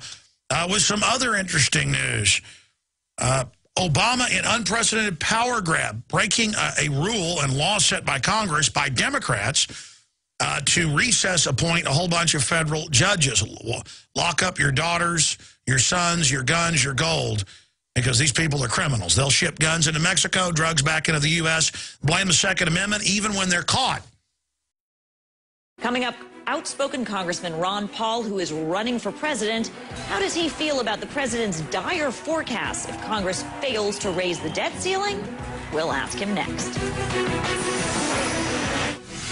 President Obama stated emphatically today that the American military mission in Libya does not fall under the jurisdiction of the 1973 War Powers Resolution. The administration's position has angered not only many Republicans on Capitol Hill, but many Democrats as well. We're joined tonight by Congressman Ron Paul of Texas, who is also running for the GOP presidential nomination. Congressman Paul, thank you for joining us. First of all, you think the president does not have the right to engage the U.S. in the NATO-led effort in Libya without Congress's approval. Today, in his press conference, the president made clear that he believes the law does allow him to make this commitment on his own. Listen to this for a moment, if you would. I'm not a Supreme Court justice, so I'm not going to put my constitutional law professor hat on here. Do I think that our actions in any way violate the War Powers Resolution? The answer is no. So I don't even have to get to the constitutional question. Simply, sir, what's your reaction? That's a horrible statement. No, he should get to the Constitution. He doesn't have to be a constitutional lawyer. You take an oath of office to obey the Constitution. If we don't know what it says, how can we take the oath? The Constitution is very clear. You don't go to war without a declaration. I agree there's some confusion with the War Powers Resolution because technically it legalized war rather than prevented war. So I don't particularly like that bill, but even if it's a law of the land, even that he has violated because he can't go to war by talking to the United Nations and NATO and refusing to talk to the Congress. I think this is so sad, and the kind of thing that I have been fighting with both parties for decades now. I think it's taken one step worse because he's been a little bit more aggressive in declaring that he is the unitary president, that he can do what he wants. He doesn't have to tell the Congress. So I find it rather sad that he has taken that position. We'll get back to the question of consulting Congress, but first I want to ask you about a point Senator John Kerry raised. As you know, he's the chair of the Foreign Relations Committee in the Senate, and he raised the point that if Congress wanted a say in this, they actually had a chance. Listen to this. You're saying the president violated the process here and didn't come to the Congress. He did come to the Congress. He sent us a letter requesting us to do the authorization, and we didn't do it. That's the simple fact here. He's saying that Congress dropped the ball at the very beginning. Do you acknowledge that Congress could have done something and didn't? Oh, Oh, they could have done a lot more, a lot sooner. That is true. They shouldn't have waited for more than 90 days. They should have immediately let the president know that he was violating the War Powers Resolution and the Constitution. But I don't know what he's talking about on the appropriations. He has no explicit appropriations for this war. So he doesn't have the money and he doesn't have the authority, and we're slipping into another war. And nobody can even count the wars. Nobody knows whether this is number 4 or number 5. With a country that's flat out broke, and we allow our presidents to do this, this just means that, you know, the constitutional process and the economic situation in this country is totally out of control.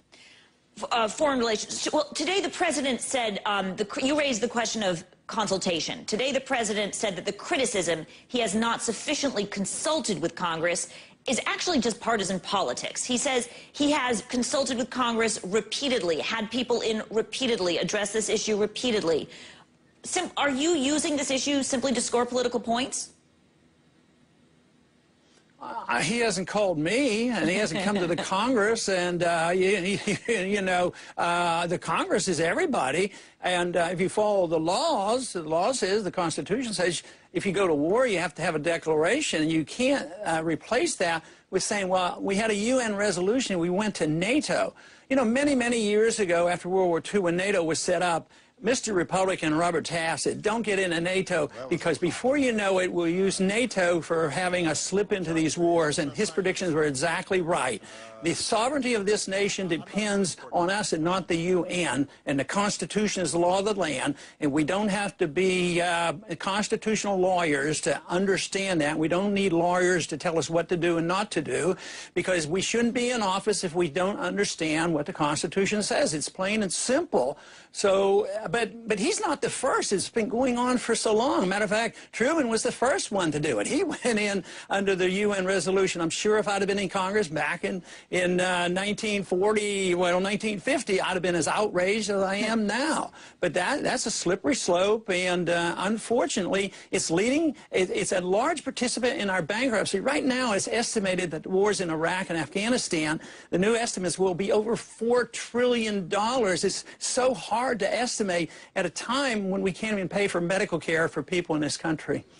You know, the president also made a point about the message that this debate that's happening in the U.S. is sending to the broader world. Here's what he said. We should be sending out a unified message to this guy that he should step down and give his people a fair chance to live their lives without fear. And this suddenly becomes the cause célèbre for some folks in Congress? Come on. He's talking about Gaddafi, that the U.S. should be unified in saying Gaddafi should step down. So, oh, yeah. He seemed to be implying that members of Gaddafi's the only bad guy in the world? Well, I'm asking, do you agree that members of Congress who are calling for U.S. troops to leave Libya are sending mixed messages to Gaddafi? And is it important that U.S. politicians are unified on the issue? Well, no, it's not important. What is a free country supposed to do? What is a democracy supposed to do? What are debates all about? This idea that you can't dissent from a president that we sincerely believe is thwarting the Constitution, we're not supposed to say anything? I mean, that's just beyond imagination. So, but the whole idea, because he's a bad guy and we don't like him, and he might have done something if we hadn't gone in. Well, they said Gaddafi might kill civilians. Well, how many civilians have been killed since we've been involved in bombing him? Hundreds, if maybe thousands of individuals have been killed over there, and Gaddafi is not killing his own people. But there are a lot of bad people in the world. Does he want to do that in every dictatorship around the country?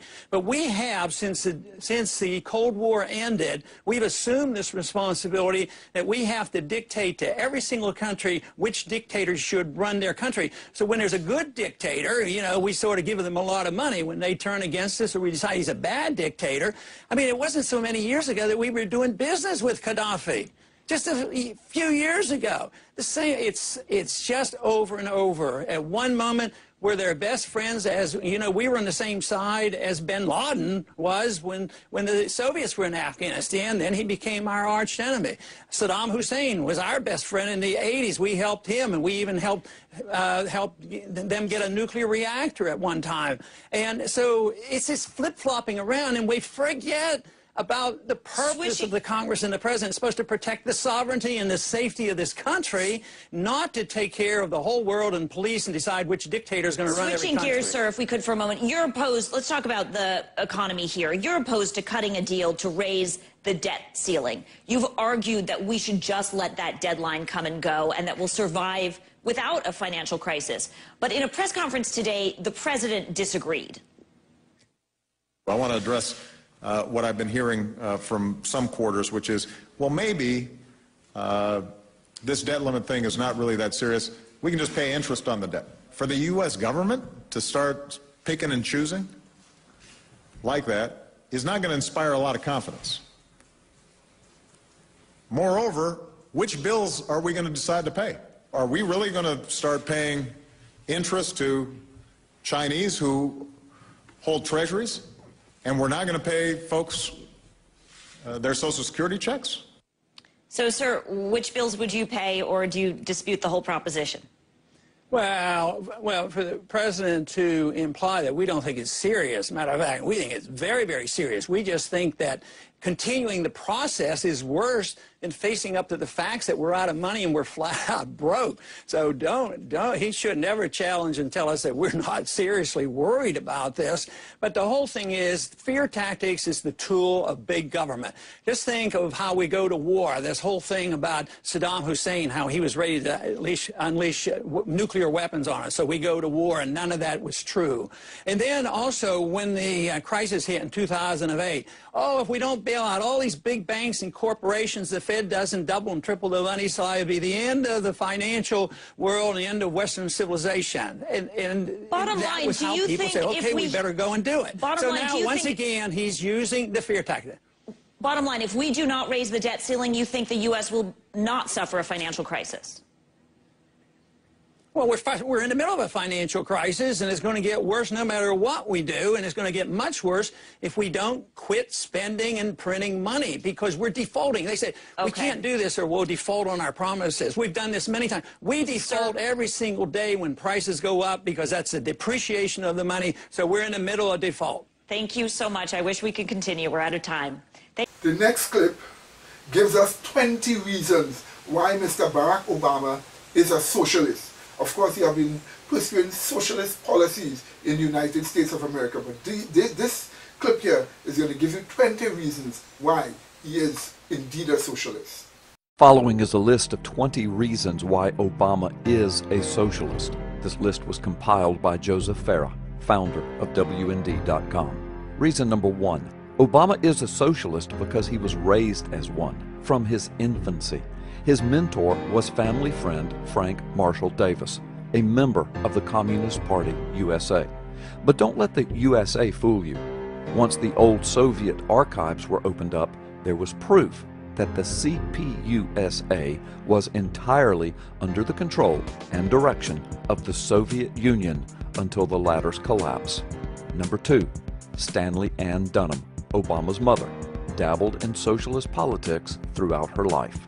Number 3, Obama relates in his books that he attended socialist conferences and read Marxist literature. Number 4, Obama believes in, quote, spreading the wealth around, not just domestically, but internationally, soaking U.S. taxpayers for hundreds of billions of dollars sent overseas.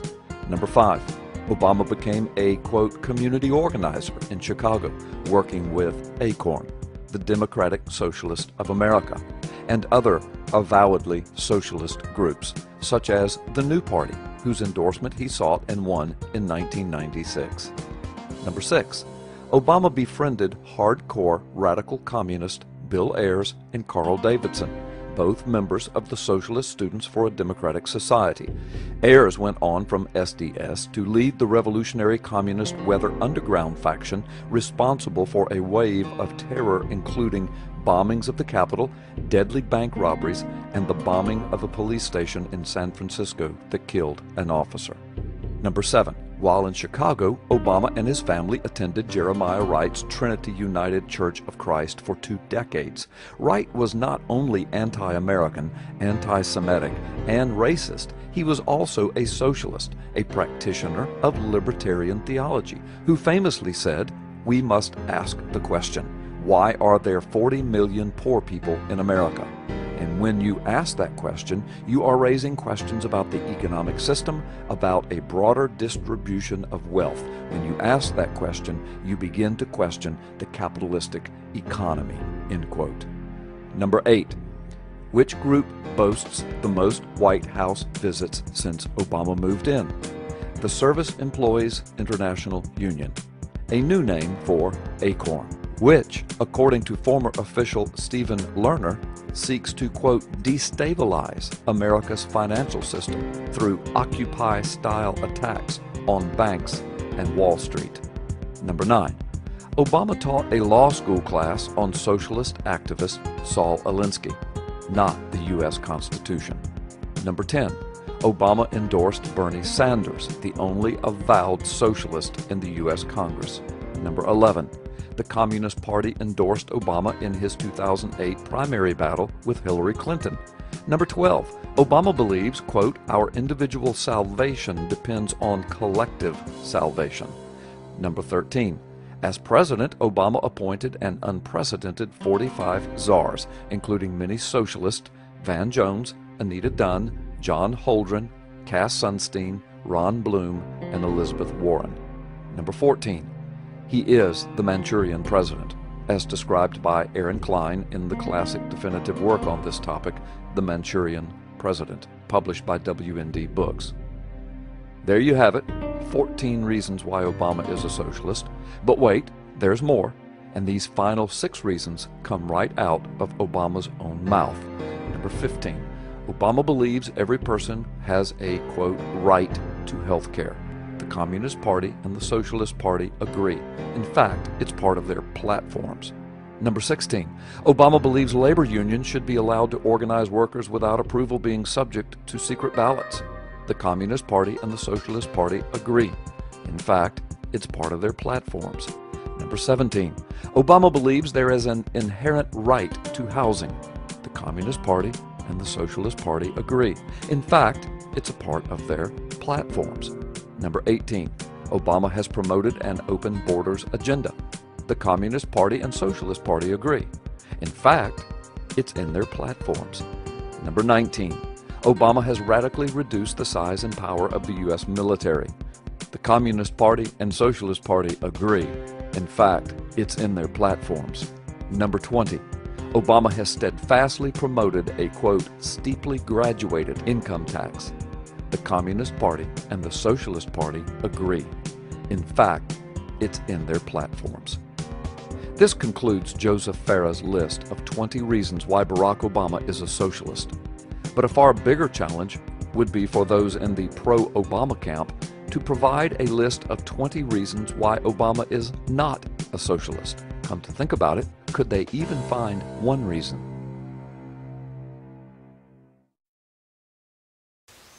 In this clip here, you are going to see Mr. Obama ridiculing Jesus Christ and the Bible. He claims he's a Christian, yet he's ridiculing Jesus Christ and the Bible. Take a look at this clip. On June 28, 2006, Senator Barack Obama gave a speech to the Call to Renewal Conference, where he explained why he finds it so difficult for America to use the Bible to help guide our public policy. Which passages of Scripture should guide our public policy? Should we go with Leviticus, which suggests slavery is okay? Or we could go with Deuteronomy, which suggests stoning your child if he strays from the faith? Or should we just stick to the Sermon on the Mount, a passage that is so radical that it's doubtful that our own Defense Department would survive its application? Folks haven't been reading their Bible. Senator Obama, after you so arrogantly mocked and ridiculed the books of Leviticus, Deuteronomy, and the Sermon on the Mount, taking those passages of the Bible so painfully out of context, you then condescendingly stated that, quote, folks haven't been reading their Bible, unquote, as if the American people don't know what's in there. The real question is, do you know what's in there, Senator? For instance, did you not know that most Christians and historians agree that the Sermon on the Mount contains the most spiritually inspiring words ever uttered by Jesus Christ or any other religious leader? And as far as your sarcastic remark regarding the Defense Department not being able to survive the Sermon on the Mount's application, I can assure you, Senator, that Christ would never advocate turning the other cheek to terrorists and America's enemies, as your smug laughter so clearly implied. And did you not know, Senator Obama, that the book of Deuteronomy, which you also arrogantly mock and ridicule, is what gave us the Ten Commandments? Folks, all those condescending remarks distorting our Judeo-Christian Bible did not come out of the mouth of Barack Obama's pastor, Jeremiah Wright. No, they came straight out of the mouth of Barack Obama. Folks haven't been reading the Bible. Paid for by phforamerica.com. Assalamu alaikum. As the Holy Quran tells us, the Holy Quran teaches that, the Holy Quran tells us, and the Holy Quran also says, Which passages of Scripture should guide our public policy? Should we go with Leviticus, which suggests slavery is okay? Or we could go with Deuteronomy, which suggests stoning your child if he strays from the faith? Or should we just stick to the Sermon on the Mount, a passage that is so radical that it's doubtful that our own Defense Department would survive its application? and Eid Shoma Mubarak. So, my dear people, while he attacks the Bible and Christianity, here is a clip of Mr. Obama bowing to a Muslim Saudi king. So imagine the great United States of America, represented by its most powerful person, the president, bowing to a Saudi Muslim king. Observe this here. In 1995, Avi Lipkin first published his timely book, Is Fanatic Islam a Global Threat? He was one of the first to sound the alarm about the worldwide danger of radical Islam. Avi is an American-born Israeli and has served many years in the IDF, both active duty and reserves. He is in demand as a guest speaker and has appeared in more than 500 churches and synagogues in many countries of the world. He has appeared on hundreds of TV and radio stations worldwide. His wife is Rachel, an Egyptian-born Jewess, who immigrated to Israel in 1969 and who has worked in Israel's radio service in Arabic for the last 25 years, monitoring Arabic language broadcast on TV and radio, as well as in newspapers. In a recent TV interview with scholar Gary Stearman, Avi says Rachel was picking up broadcast for years before the 2008 election, and the Saudis were saying, quote, "We will have a Muslim in the White House in 2008. If this is so, could it be that we have been set up by the Muslim world and perhaps the King of Saudi Arabia? Could this be why Obama bowed to the King of Saudi Arabia in 2009, to everyone's shock? Amazingly, Obama has since bowed to other foreigners, but now we understand that it was possibly to cover his earlier unintended faux pas. In this video interview, Avi Lipkin points out the fact that almost no one knew who Obama was until 2008. He only served in the Senate a very short time, and most of that time was spent campaigning for president, all the while without a legitimate long-form birth certificate listing a hospital and doctor's name. Obama still refuses to reveal that or anything else about his past, a past for which he has spent millions of dollars to conceal. Could it be that Obama's handlers have pulled off the greatest stunt and scam in history? Could it be that they have put an anti-American and Saudi-sponsored Muslim in the White House, thanks to a brain-dead American public and news media, both obsessed with skin color and with an American Idol mentality? Even more shockingly, Avi reveals that on January 19th of 2010, his wife picked up a broadcast on Nile TV from Egypt. She reports that it was a round-table discussion wherein the foreign minister of Egypt reportedly said that he had a one-on-one meeting with Obama, who swore to him that he is a Muslim. Obama then reportedly explained to him all about his Muslim family background and practices. Then she alleges that Obama said, "I have a problem with some domestic issues, and as soon as I finish with the health care question, you Muslims will see what I will do for Islam regarding Israel. Avi adds, by the way, it is a commandment in Islam to deceive the infidel, a commandment to lie, to say that he is a Christian when he is not a Christian. Could it be that Barack Obama is in the White House to represent Saudi Arabia's interests? Considering all the information that he has amassed on this topic so far, Avi Lipkin seems to think so. You would observe here that by mistake, Mr. Obama slips and say that the religion that he belonged to was Muslim, was Islam. You would hear him identifying Islam as his religion by a slip of the tongue before a newsman. Pay careful attention.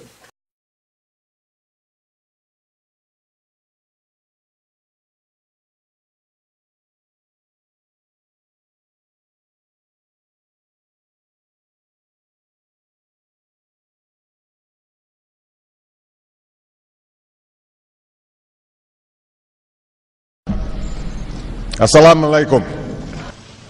Many other Americans have Muslims in their families or have lived in a Muslim majority country. I know because I am one of them. But my father came from a Kenyan family that includes generations of Muslims. As a boy, I spent several years in Indonesia and heard the call of the azan at the break of dawn. I have known Islam on 3 continents before coming to the region where it was first revealed. That experience guides my conviction. You are absolutely right that John McCain has not talked about my Muslim faith.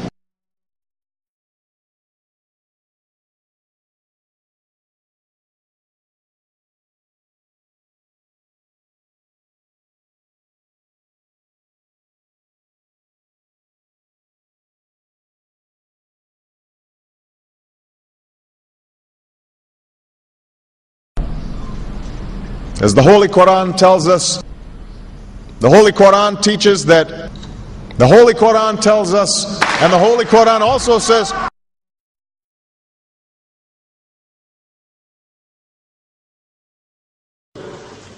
we will convey our deep appreciation for the Islamic faith, which has done so much over the centuries to shape the world. I would like to speak directly to the people and leaders of the Islamic Republic of Iran. Your great and celebrated culture. Over many centuries, your art, your music, literature, and innovation have made the world a better and more beautiful place. We know that you are a great civilization, and your accomplishments have earned the respect of the United States and the world. I also know civilization's debt to Islam. It was Islam at places like Uluzar that carried the light of learning through so many centuries, paving the way for Europe's Renaissance and Enlightenment. It was innovation in Muslim communities that developed the order of algebra, our magnetic compass and tools of navigation, our mastery of pens and printing, our understanding of how disease spreads and how it can be healed. Islamic culture has given us majestic arches and soaring spires, timeless poetry and cherished music, elegant calligraphy, and places of peaceful contemplation. They have fought in our wars, they have served in our government, they have stood for civil rights, they have started businesses, they have taught at our universities, they've excelled in our sports arenas, they've won Nobel Prizes, built our tallest building, and lit the Olympic torch. And when the first Muslim American was recently elected to Congress, he took the oath to defend our Constitution using the same Holy Quran. In ancient times and in our times, Muslim communities have been at the forefront of innovation and education.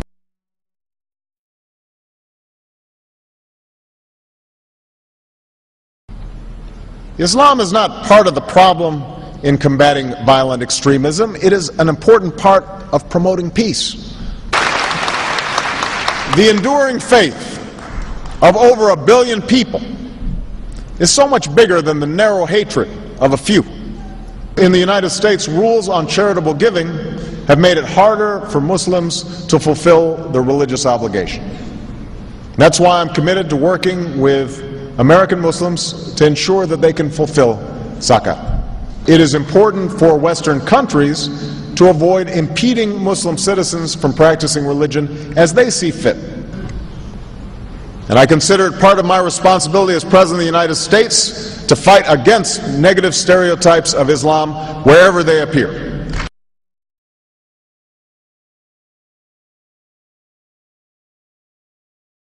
We are no longer a Christian nation. We do not consider ourselves a Christian nation. The United States has been enriched by Muslim Americans.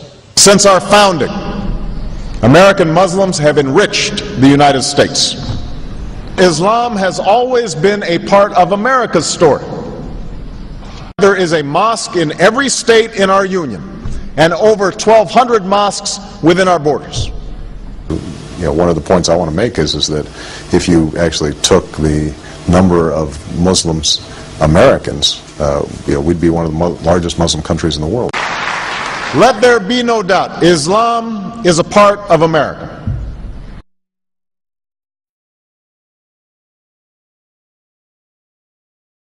He did bow to the Muslim king, while he did not do it to the British Queen of England. And by bowing, he showed the world that I am subservient. I do bow down to you as a Muslim king, something no other president has done with Saudi Arabia. The Saudi king is his peer. He is not his subordinate in order to bow for him. And this is exactly what Obama did. Usually it is out of respect that someone would nod his head when bowing to royalty, and the ladies will give curtsy. But Obama went beyond what is required as a head of state and bowed to the Saudi king, and that's unacceptable. It sent the wrong symbol. When you say it sends the wrong signal, what signal do you think it sends? It sent a message that Islam is superior to any other master or king or president in the world, that an American president bowed to a Muslim king. It also sent a message that terrorism and jihadism is giving Islam the respect it should have on the world stage, to the point that it made an American president, for the first time in history, bow to a Muslim king.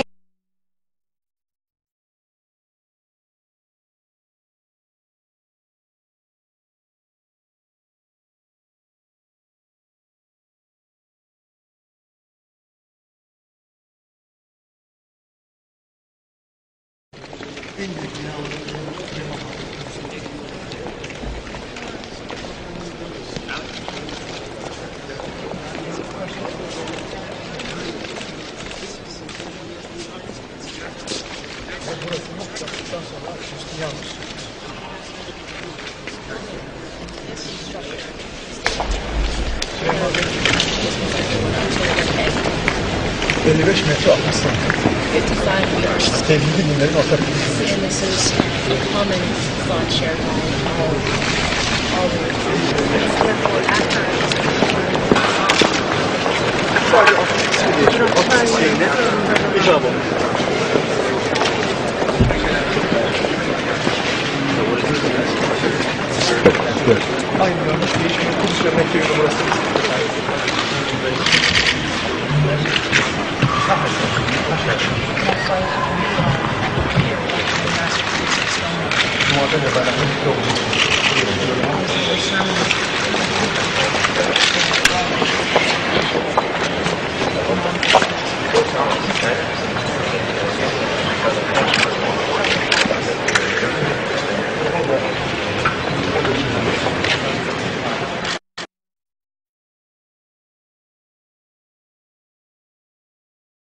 Presidential candidate Barack Obama is trying to change political fashion. He gave a speech in Iowa City today, and he wasn't wearing an American flag pin. Those pins have become synonymous with politicians since 9/11. Obama says he doesn't like how the pin has come to represent patriotism in America. I won't wear that pin on my chest. It's a little weird, Alan, that in the middle of the campaign, the guy takes off the American flag that most people wear because they're proud of their country. Let me speak as clearly and as plainly as I can. America is not and never will be at war with Islam.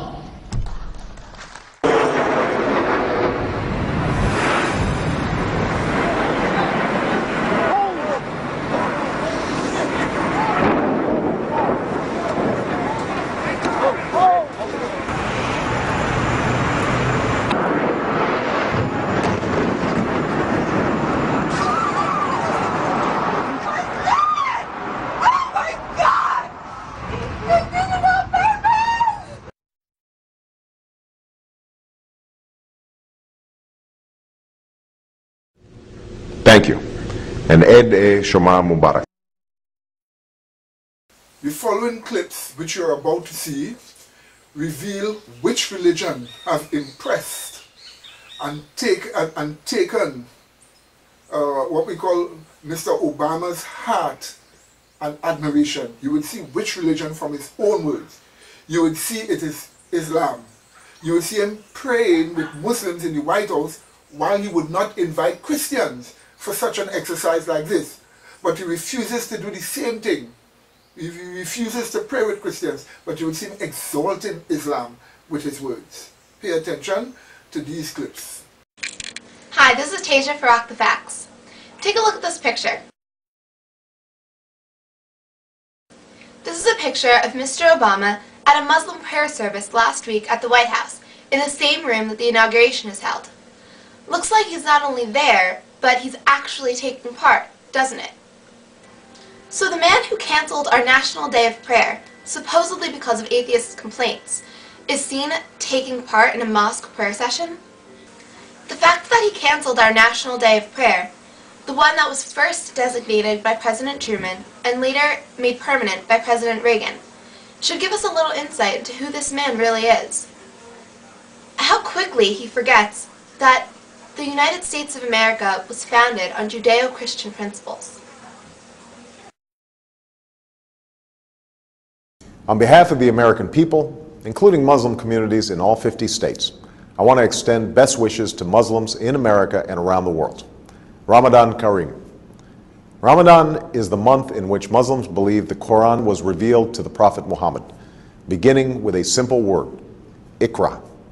It is therefore a time when Muslims reflect upon the wisdom and guidance that comes with faith, and the responsibility that human beings have to one another and to God. Like many people of different faiths who've seen Ramadan through our communities and families, I know this to be a festive time, a time when families gather and meals are shared. But I also know that Ramadan is a time of intense devotion and reflection, a time when Muslims fast during the day and perform Taraweeh prayers at night, reciting and listening to the entire Quran over the course of the month. These rituals remind us of the principles that we hold in common, and Islam's role in advancing justice, progress, tolerance, and the dignity of all human beings. For instance, fasting is a concept shared by many faiths, including my own Christian faith, as a way to bring people closer to God, and to those among us who cannot take their next meal for granted. And the support that Muslims provide to others recalls our responsibility to advance opportunity and prosperity for people everywhere. For all of us must remember that the world we want to build and the changes that we want to make must begin in our own hearts and our own communities. This summer, people across America have served in their communities, educating children, caring for the sick, and extending a hand to those who have fallen on hard times. Faith-based organizations, including many Islamic organizations, have been at the forefront in participating in this summer of service. And in these challenging times, this is a spirit of responsibility that we must sustain in the months and years to come. Beyond America's borders, we're also committed to keeping our responsibility to build a world that is more peaceful and secure. That's why we're responsibly ending the war in Iraq. That's why we are isolating violent extremists while empowering the people in places like Afghanistan and Pakistan. And that is why we strongly and actively support a two-state solution that recognizes the rights of Israelis and Palestinians to live in peace and security. That's also why America will always stand for the universal rights of all people to speak their mind, practice their religion, contribute fully to their society, and to have confidence in the rule of law. All of these efforts are a part of America's commitment to engage Muslims and Muslim-majority nations on the basis of mutual interest and mutual respect. And at this time of renewal, I want to reiterate my commitment to a new beginning between America and Muslims around the world. As I said in Cairo, this new beginning must be borne out in a sustained effort to listen to each other, to learn from each other, to respect one another, and to seek common ground. I believe an important part of this is listening, and in the last 2 months, American embassies around the world have reached out not just to governments, but directly to people in Muslim-majority countries. And from around the world, we have received an outpouring of feedback about how America can be a partner on behalf of people's aspirations. We have listened, And like you, we are focused on pursuing concrete actions that will make a difference over time, both in terms of the political and security issues that I've discussed and in the areas that you have told us will make the most difference in people's lives. These consultations are helping us implement the partnerships that I called for in Cairo, to expand education exchange programs, to foster entrepreneurship and create jobs, and to increase collaboration on science and technology while supporting literacy and vocational learning. We're also moving forward in partnering with the OIC and the OIC member states to eradicate polio, while working closely with the international community to confront the common health challenges like H1N1, which I know is of particular concern to many Muslims preparing for the Hajj. All of these efforts are aimed at advancing our common aspirations, to live in peace and security, to get an education and to work with dignity, to love our families, our communities, and our faith. It will take time and patient effort. We cannot change things overnight, but we can honestly resolve to do what must be done while setting off in a new direction toward the destination that we seek for ourselves and for our children. That is the journey that we must travel together. I look forward to continuing this critically important dialogue and turning it into action. And today, I want to wish Muslims across America and around the world a blessed month as you welcome the beginning of Ramadan.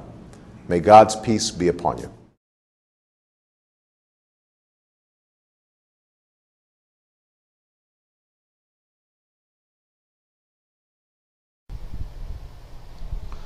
Barack Hussein Obama, on his Fight the Smears website, states unequivocally, "I have never been a Muslim." Also, last February, when Barack was speaking to a group of Jewish leaders in a private meeting, he stated, "I am not, nor have I ever been a Muslim, especially an anti-American one." Is this true? No, it is not, and we're going to show you proof of that. Also, when Barack Obama made application to the legal bar in Illinois, he listed his legal name as Barack Hussein Obama, and on the second line where he is asked if he is known by any other names, any other aliases, he just simply listed none. Well, what I'm going to show you now is a photograph that has been suppressed up until recent days. It is a photograph of the enrollment form from the Franciscus Assisi Roman Catholic School in Jakarta, Indonesia, where we can clearly see it says Barry Soetoro on the top line. States that he was born in Honolulu on the 4th of August 1961. It states that his nationality is Indonesian, not American, not African, Indonesian. Line 4 states that his faith is Islam. The fifth line was his home address. The sixth line is listing a previous school. I cannot read the writing, but I suspect that it is the name of a madrasa. The seventh line lists his enrollment as taking place on January 1st, 1968, into the first grade. Obama was nearly 7.5 years old when this form was filled out. Now, there's two things that are very important to keep in mind when we're looking at this. One, that the Indonesian government issues all students an ID card which bears their full legal name. And that name is required by law to be used on all school records. So we can glean from this that at the time, Barack Obama's legal name was Barry Soetoro. And we can find no records anywhere that will tell us that he ever legally changed his name from Barry Soetoro to Barack Hussein Obama. Secondly, we must keep in mind that this is not America we're talking about, but Indonesia. Why did they ask for his faith on the school enrollment form? Because it is illegal for one faith to try and convert another. It is illegal for a Catholic to try and convert a Muslim. Proselytizing is illegal in Indonesia, and this is why they ask for his faith on this form, because by law, even though this was a Roman Catholic school, they had to teach Barry Soetoro the Quran. They had to teach him the Islamic faith, and it was illegal for them to teach him any other faith but that. Now, I was raised as a Roman Catholic. I am not a Roman Catholic now, but I cannot deny ever being a Roman Catholic. To do so would be a falsehood. And this is exactly what Barack Obama is doing. One, he's using a name that, from what we can find out, he is not even legally entitled to use. And two, he was raised as a Muslim, and now he's trying to deny that. But the proof that he was is right in front of you. Also, he admitted in his own book, Dreams of My Father, that as a child he was in trouble for making faces during a class in which he was studying the Quran. He also, in a fairly recent interview with the New York Times, broke out in song and sang the Muslim call to prayer with a perfect Arabic accent and stated that it is the prettiest sound on earth. Was Barack Obama raised as a Muslim? Yes, he was. Thanks for listening. In these next clips here, you will see that Mr. Obama has been following the warmongering attitude of the hypocritical Israelis. They have more than 1,000 nuclear weapons. They have been attacking nations all around them for years under the guise of their security. And yet they dare criticize Iran for their nuclear program. If even Iran wanted to have nuclear weapons, Iran has attacked nobody for over 100 years in the Middle East here. The same cannot be said for Israel, that have murdered thousands upon thousands with indiscriminate bombing upon many cities in the Middle East here. Yet they dare say that Iran should have no nuclear weapons. They have no authority to determine that. They are not God, and they are not the bosses of the Iranians to determine that. Yet their warmongering have been taken up by Mr. Obama, and they are currently preparing for war A new war, World War III, is in the making, and it is being prepared for by Mr. Obama through the influence of the Israelis. Take a look at these clips. My friends, we stand at the precipice. The entire world is rushing towards World War III by any measurement or definition. The private offshore banks that dominate Europe and the United States are invading countries all over the Middle East, North Africa, and trying to start a war as well with Pakistan. This is all happening as the world economy is imploded and as the private central banks openly announce a private corporate bank of the world that our carbon taxes will be paid into. Our sources inside the Pentagon, in D.C., and at Fort Hood, Texas, as well as others, have confirmed that major armored divisions out of Fort Hood and other bases are set to be sent late in September into October into Libya, a full-scale ground war.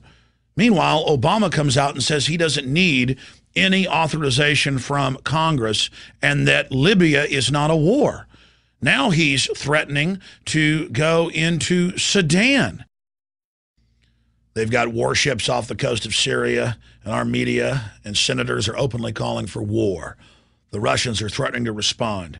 Now the CIA has expanded drone attacks in Yemen, and that government, a supposed ally, is toppled.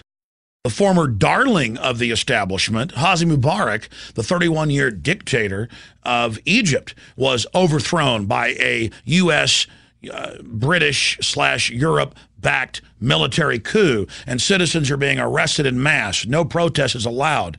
This is amazing. Al-Qaeda-backed forces in the east of Libya are now being augmented by U.S. and British special forces. But it doesn't stop there. Pakistan, months ago, told the United States, stop your thousands of drone attacks. Our country doesn't care. It's going forward with a supposed ally, driving him into the hands of China and Russia. U.S. warships have entered the Black Sea. Russia is saying that this appears to be a provocation. China and Russia are warning that wider conflicts could erupt from this. The word we're getting from our military sources and officers is that they've been told that basically a giant war in North Africa, the Middle East, and Central Asia is about to be launched as a political smokescreen for the financial collapse that's happening in the West, because they know populations in Europe, England, and the United States and Canada will rally around the government as the Depression intensifies if they're in the middle of a war. Also, the establishment can use staged terror attacks or provocateur attacks or real attacks launched by Muammar Gaddafi as a last-ditch effort to hold on to power. That can then be used to take our liberties domestically here at home. We're seeing the rollout of the TSA on the streets of America. We're seeing open spy groups being formed through pastors and lawyers and community organizers to spy on their fellow Americans. All of the classical forms of tyranny are now unfolding, and a giant multi-region war that will undoubtedly suck in China and Russia is now being launched. That's why they gave President Barack Obama, right after he got into office, the Peace Prize. They knew that all these new wars were going to be launched, but that they would be called peace. This is Obama's global peace tour. First, he's sold as this anti-war liberal. The planet bows down before him after 8 years of warmongering and lies about WMDs by George W. Bush. And then Obama launches new conflicts across the globe, but dubs them as humanitarian and bringing peace, and tells the world giant mushroom clouds and huge buildings being blown into pieces is not war. It is humanitarian liberation. And the controlled corporate dinosaur media said, you don't understand. These new wars are not wars. These are kinetic actions, and these are to bring peace. We were told Al-Qaeda were the good guys in the east of Libya going after Muammar Gaddafi. We were told that bombing their cities and killing thousands was humanitarian. And now we're told that a new war, I'm sorry, peace action needs to be launched against Syria, and U.S. warships are waiting off the coast. Obama says he's concerned about what's happening in Sudan, and there might need to be a military bombardment there. Yemen is being carpet bombed by hundreds of Predator drones. And the media says, look at our peacemaker, look at our king, look at him, our great new General Obama. He doesn't need Congress for authority. He has the United Nations. Ladies and gentlemen, last year at Bilderberg, and again just a few weeks ago at Bilderberg in St. Moritz in Switzerland, our sources who've been very accurate in the past have reported to us that this is part of a global destabilization program that is meant to lead to not just a multi-regional conflict, North Africa, Middle East, Central and South Asia, but to engulf China and Russia in destabilizing color revolutions. But the globalists won't stop there. They must destroy every nation state. They must destroy every currency. They must destroy every economy. So the entire world bows to this world government George Sorosian program of order out of chaos and the private global banking cartel that you will pay your carbon taxes to. It is happening.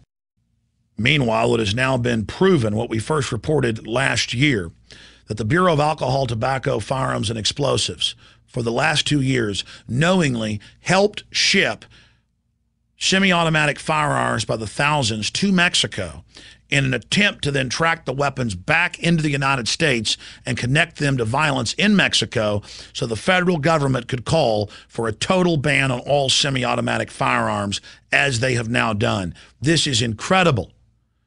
The next series of clips that we are going to be looking at reveal the President in the United States of America, Mr. Obama, as a persistent and pathological liar. He has been lying over and over and over again in many things, but he has learned to do it skillfully, wonderfully, and actually gain the approval of the people while he's lying to them.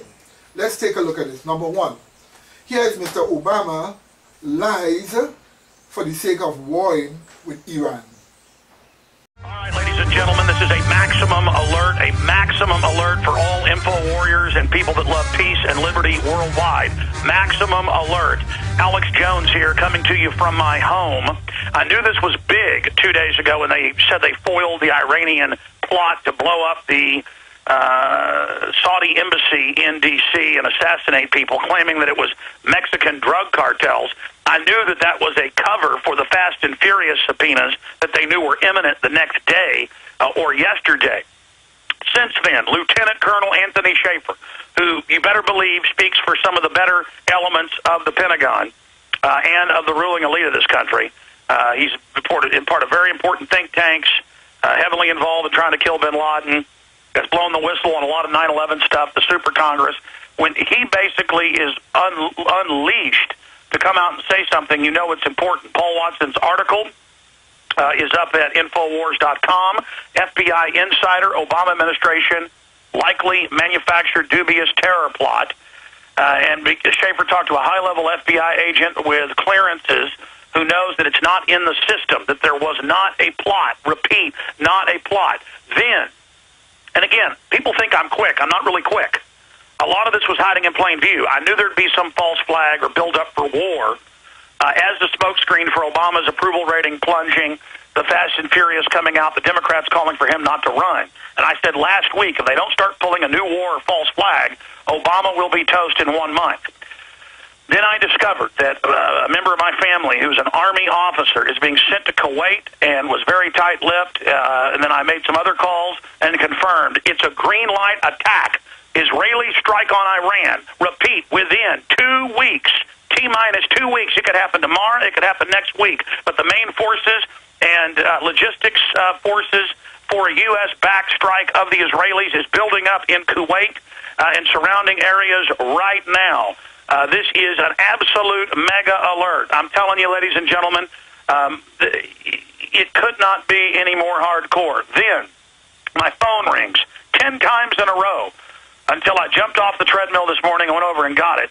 Dr. Steve Pachenik, And, he basically, we know he's establishment. He's run overthrows of major governments, and we know he represents an element of the Pentagon. And he said, the Pentagon knows there's going to be a strike. The bunker busters have been delivered to Israel. We don't want this. That's why Schaefer's gone public.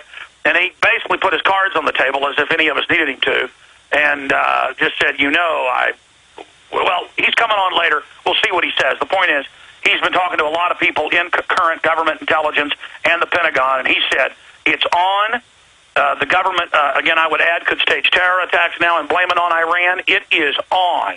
It is on. It is on. They could go with a new war, stage terror attacks, mass arrest, internet kill switches.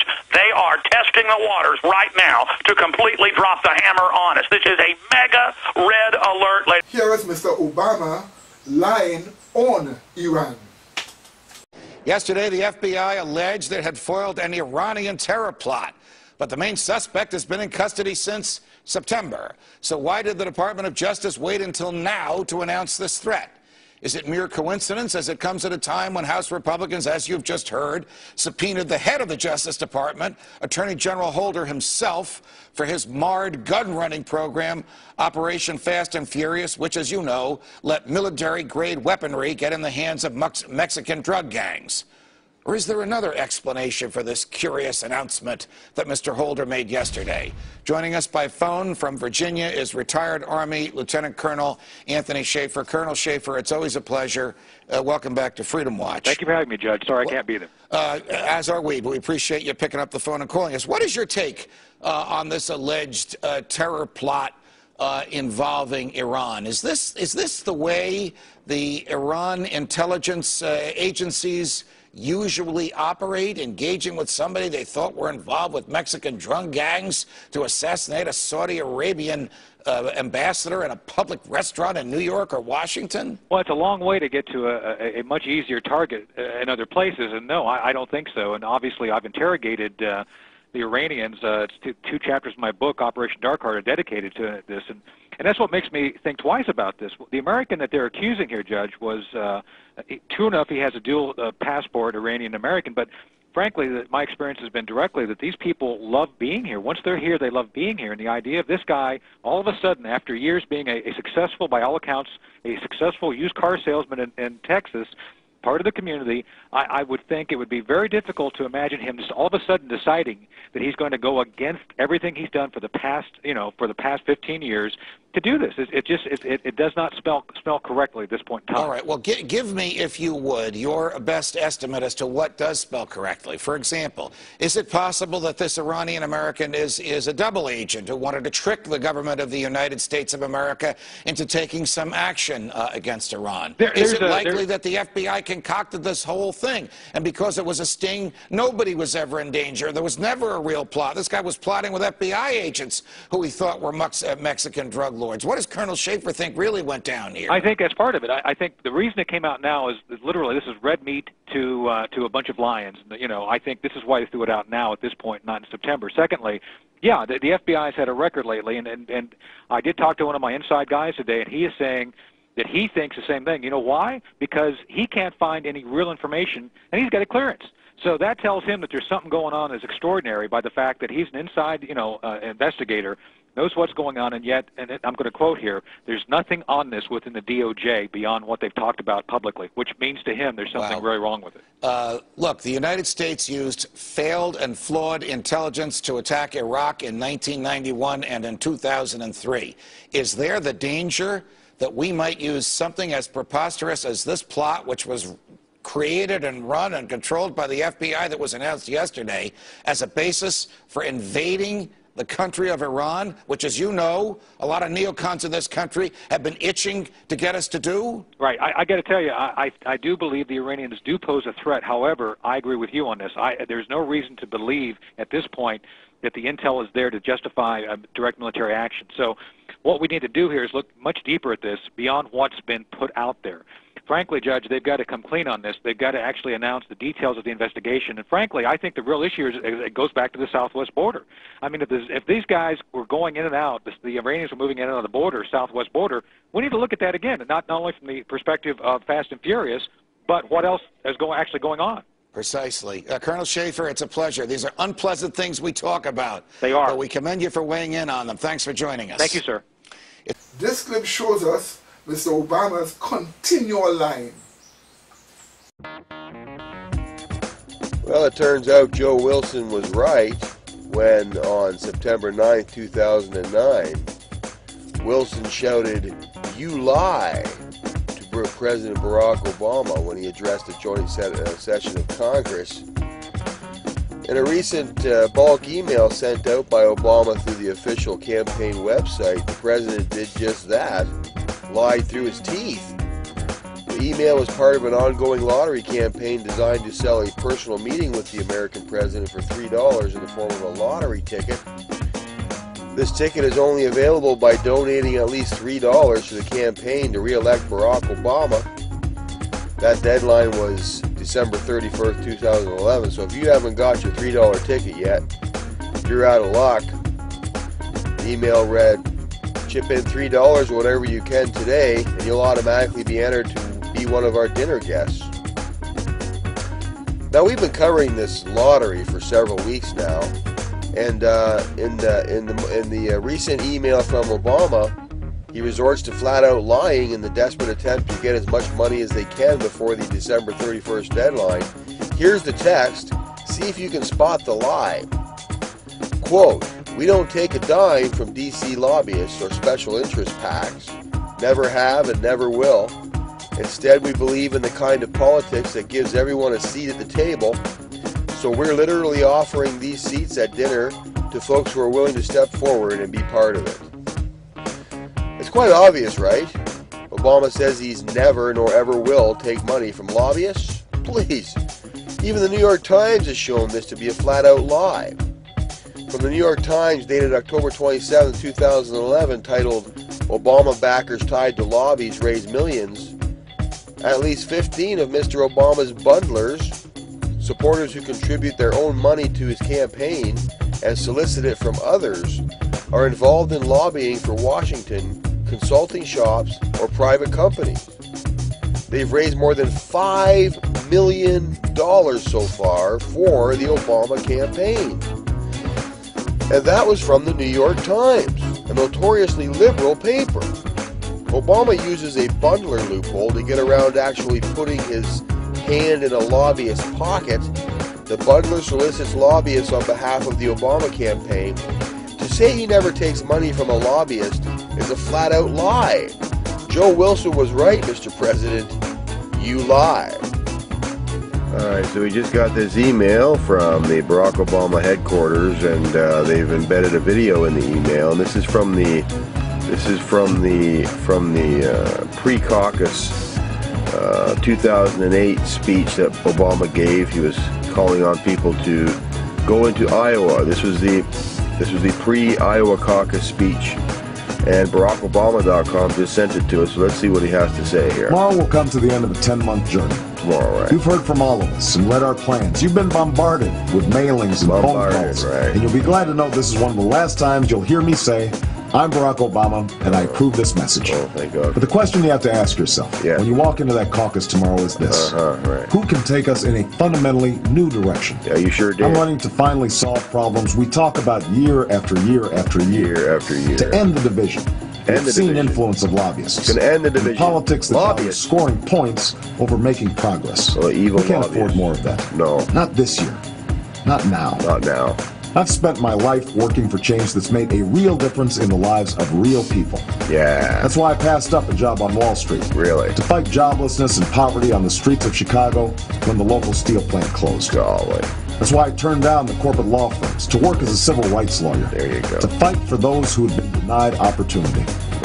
That's why I fought for tough new ethics laws in Illinois and Washington. To cut the power of lobbyists. Cut the power of lobbyists. You won. That's why I brought Democrats and Republicans together to provide health care and tax relief to working families. They're all together now. And that's why I opposed this war in Iraq from the start. Yes, you did. It wasn't popular. No. But it was right. Now it's over. This country is ready for a leader who will bring us together. Oh, yeah. That's the only way we're going to win this election. And that's actually how we'll fix health care and make college affordable. We're all together. Become energy independent and end this war. End the war.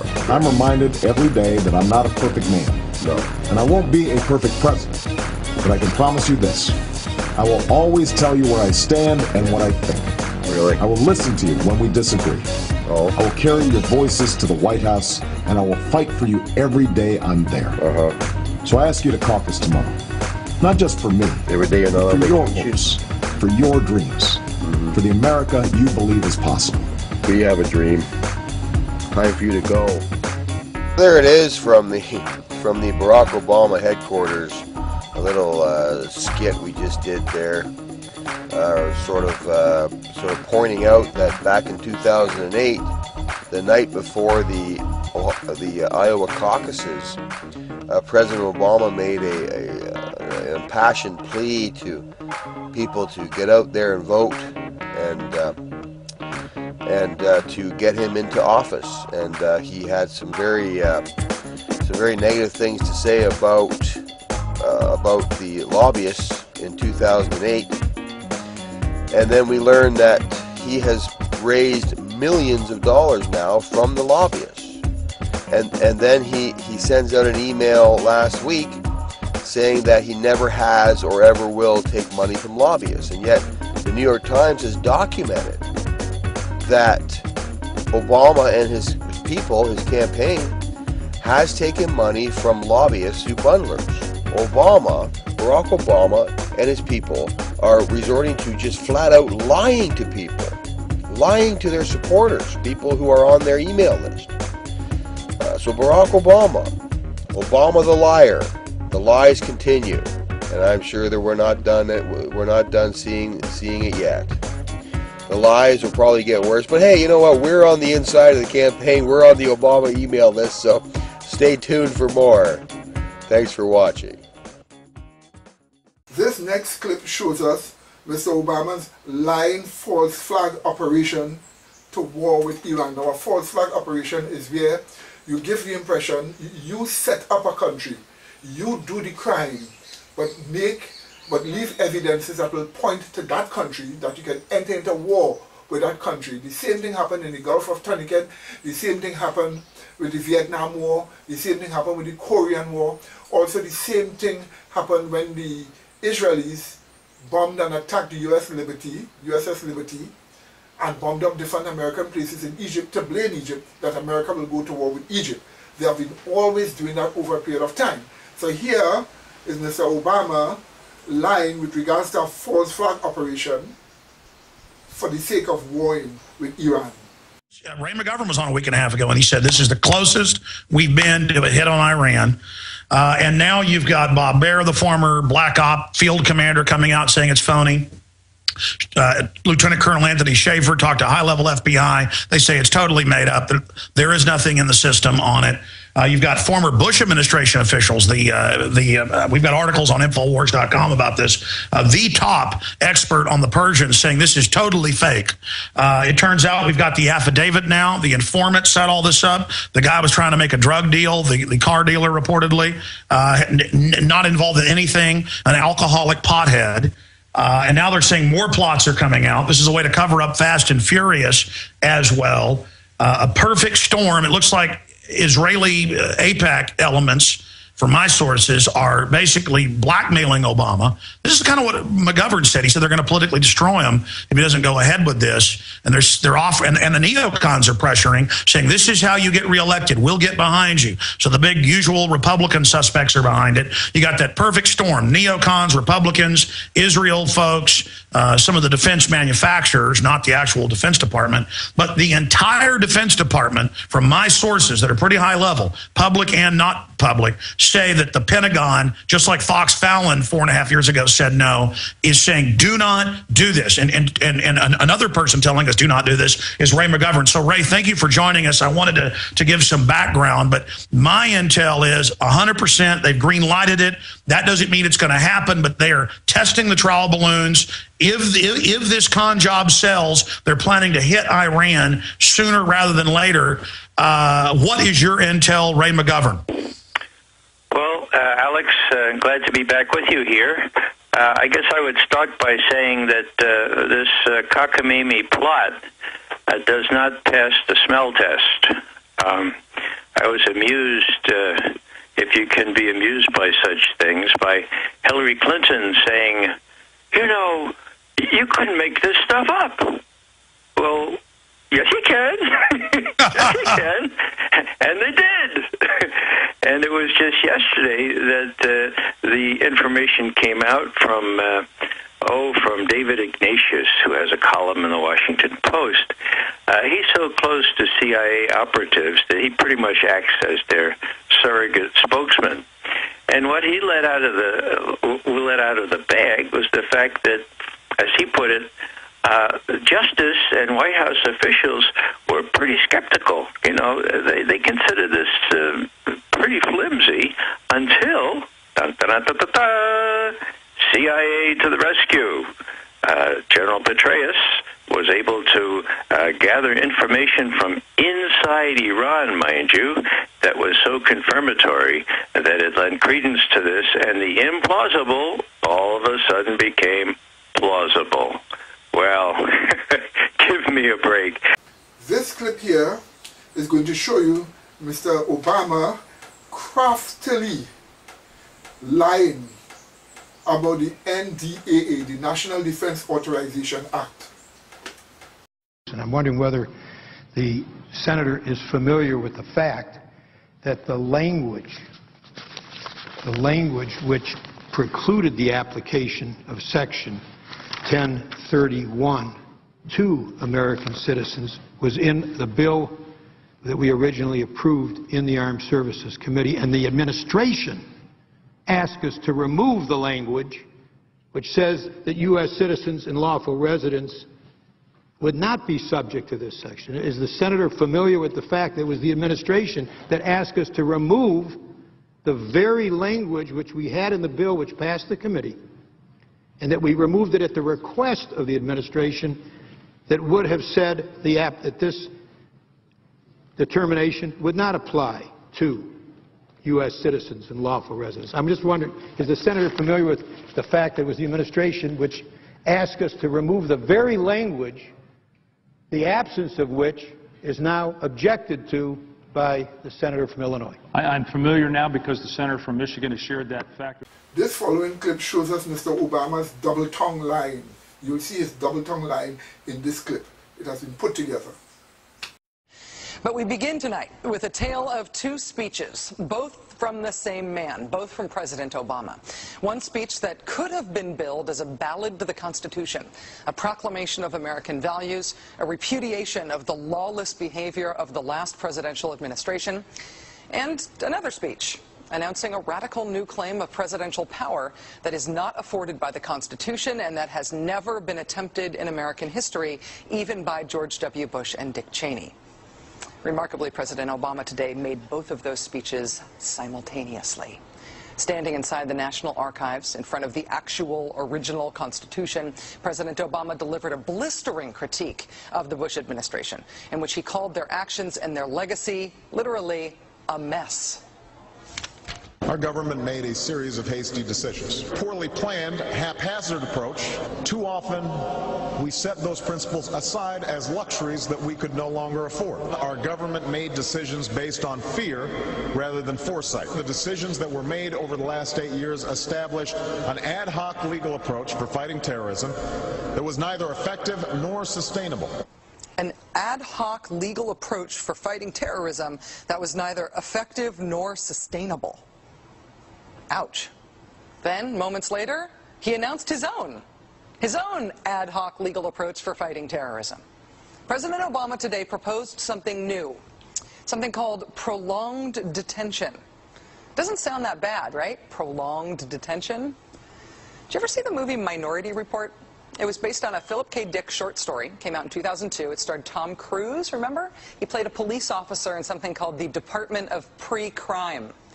Pre-crime is where people are arrested and incarcerated to prevent crimes that they have not yet committed. Mr. Marks, by mandate of the District of Columbia Pre-Crime Division, I'm placing you under arrest for the future murder of Sarah Marks and Donald Dubinos. Take place today, April 22nd, at 0800 hours, 4 minutes. No, I didn't do anything. You didn't do anything, but you're gonna. Future murder. Creepy, right? Putting somebody in jail not for what they've done, but for what you're very sure they're going to do? There may be a number of people who cannot be prosecuted for past crimes.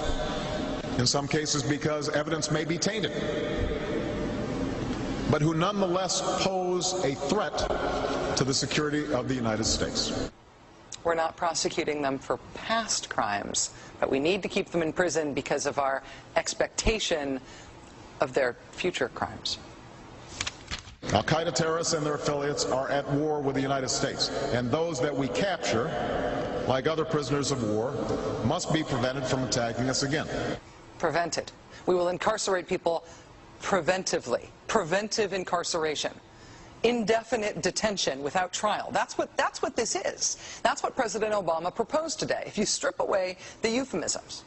One civil liberties advocate told the New York Times today, quote, "We've known this was on the horizon for many years, but we were able to hold it off with George Bush. The idea that we might find ourselves fighting with the Obama administration over these powers is really stunning." And it is stunning, particularly to hear President Obama claim the power to keep people in prison indefinitely with no charges against them, no conviction, no sentence, just imprisonment. It's particularly stunning to hear him make that claim in the middle of a speech that was all about the rule of law. But we must do so with an abiding confidence in the rule of law. Our government was defending positions that undermine the rule of law to ensure that they are in line with the rule of law. How can a president speak the kind of poetry that President Obama does about the rule of law and call for the power to indefinitely, preventively imprison people because they might commit crimes in the future? How can those two things coexist in the same man, even in the same speech? Well, that brings us to the self-consciously awkward, embarrassing part of this speech today. After condemning the Bush administration for what he called their ad hoc legal strategy for trying to make things seem legal that patently weren't, this is what President Obama proposed. My administration has begun to reshape the standards that apply to ensure that they are in line with the rule of law. We must have clear, defensible, and lawful standards for those who fall into this category. We must have a thorough process of periodic review so that any prolonged detention is carefully evaluated and justified. Our goal is to construct a legitimate legal framework for the remaining Guantanamo detainees that cannot be transferred. Our goal is not to avoid a legitimate legal framework. In our constitutional system, prolonged detention should not be the decision of any one man. If and when we determine that the United States must hold individuals to keep them from carrying out an act of war, we will do so within a system that involves judicial and congressional oversight. And so going forward, my administration will work with Congress to develop an appropriate legal regime so that our efforts are consistent with our values and our Constitution. You'll construct a legal regime to make indefinite detention legal. You will, what does he say? Develop an appropriate legal regime. So you can construct a whole new system outside the courts, even outside the military commissions, so that you can indefinitely imprison people without charges. And you'll build that system from scratch. What's that somebody said about ad hoc legal strategies? Just for context here, in the United Kingdom, where there isn't even a Bill of Rights, there's been a major debate about whether people can be held in preventive detention. Former British Prime Minister Tony Blair wanted 3 months to be the outer limit for how long anyone could be held. There was a big political fight about it. Parliament ended up limiting that power to 28 days. 28 days is still the longest period of preventive detention that's allowed under law in any comparable democracy anywhere in the world. How long would President Obama's proposed preventive indefinite detention last? Well, he's not saying yet, but here's how he defines the threat that he says makes indefinite detention necessary. Right now, in distant training camps and in crowded cities, there are people plotting to take American lives.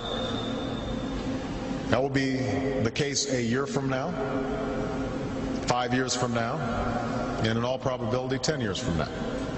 10 years from now.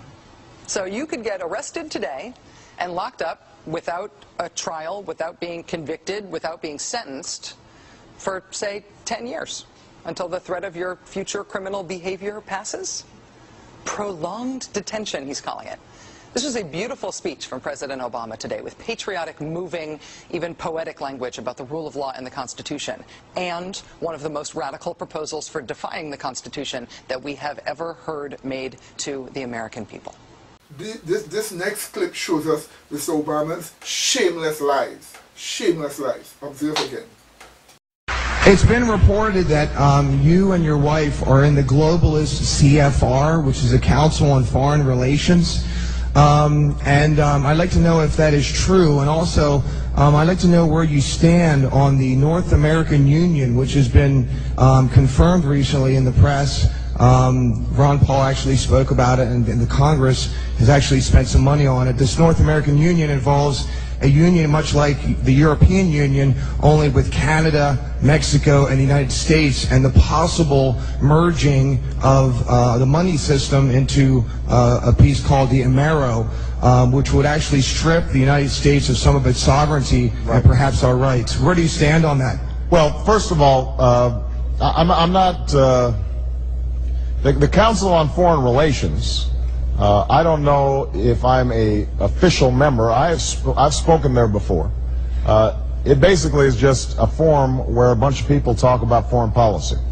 And so there's nothing, there's no official membership. I don't have a card or, you know, a special handshake or anything like that. In terms of this North America, union, this has been something I know Ron Paul's talked about and people have been talking about. I have to say, with all due respect, that I see no evidence of this actually taking place. I think this has been something that has been ginned up in certain blogs and the internet. The Bush administration is pushing and pushing hard. A partnership between the United States and Mexico and Canada with a goal of what it calls integration by 2010. This partnership among three nations is being discussed at the highest levels of the three governments at the urging of the largest multinational corporations. But it is barreling ahead with absolutely no congressional oversight, no voter approval, out of sight completely of the American people, and as far as we can determine, without any constitutional authority whatsoever. And so people have perceived that this potentially means that somehow there's going to be this union like the European Union.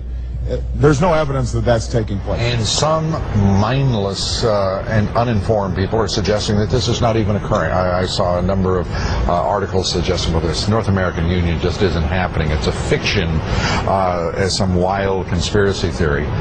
Yet it is absolutely documented. This administration continues to deny what is happening right in front of us, although it is happening with stealth and with secrecy. It's happening. I hate to break it to you, but after 2 years of denying it and saying this can't be, it's the only reason that I have found that explains everything that's going on in our country with the border. Our country has been sold out in the name of global profits and votes at the ballot box. This is where the Security and Prosperity Partnership of North America, or SPP, comes in. This little agreement, international agreement, cooked up by President Bush, the former president of Mexico, and the Prime Minister of Canada. Their mission is to blur or completely erase the borders between Canada, U.S., and Mexico. And very unfortunately, like the euro dollar, you mean? Well, that would be long term. Even the economists supporting the so-called globalism, and it's not free trade. Worse, critics say foreign policy elites are promoting a European-style union, erasing borders between the three countries, and eventually moving to a single North American currency. In terms of this North America union, this has been something I know Ron Paul's talked about and people have been talking about. I have to say, with all due respect, that I see no evidence of this actually taking place. I think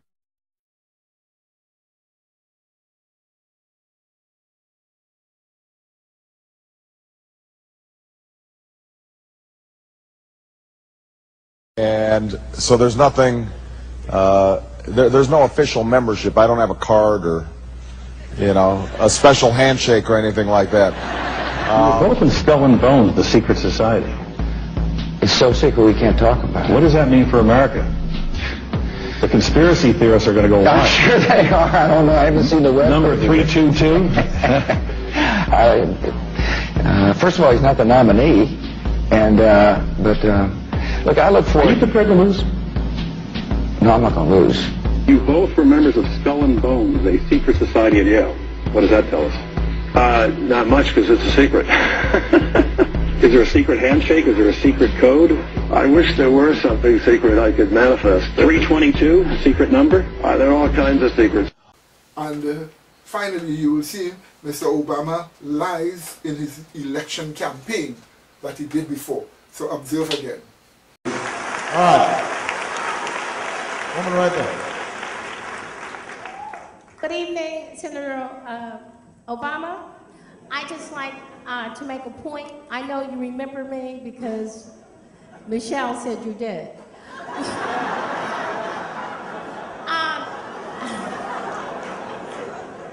I would like to go on record on behalf, as a member of many community organizations and also as a resident of Farmington Hills.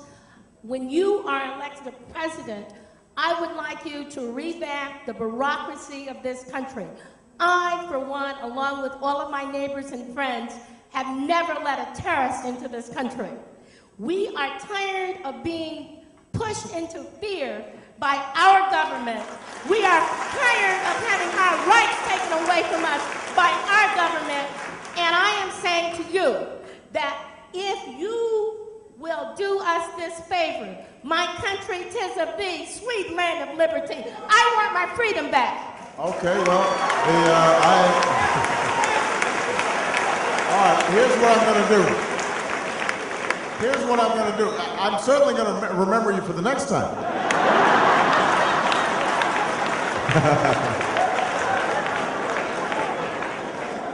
Here's what I'm going to do. I'm going to assume that part of your question has to do with civil liberties.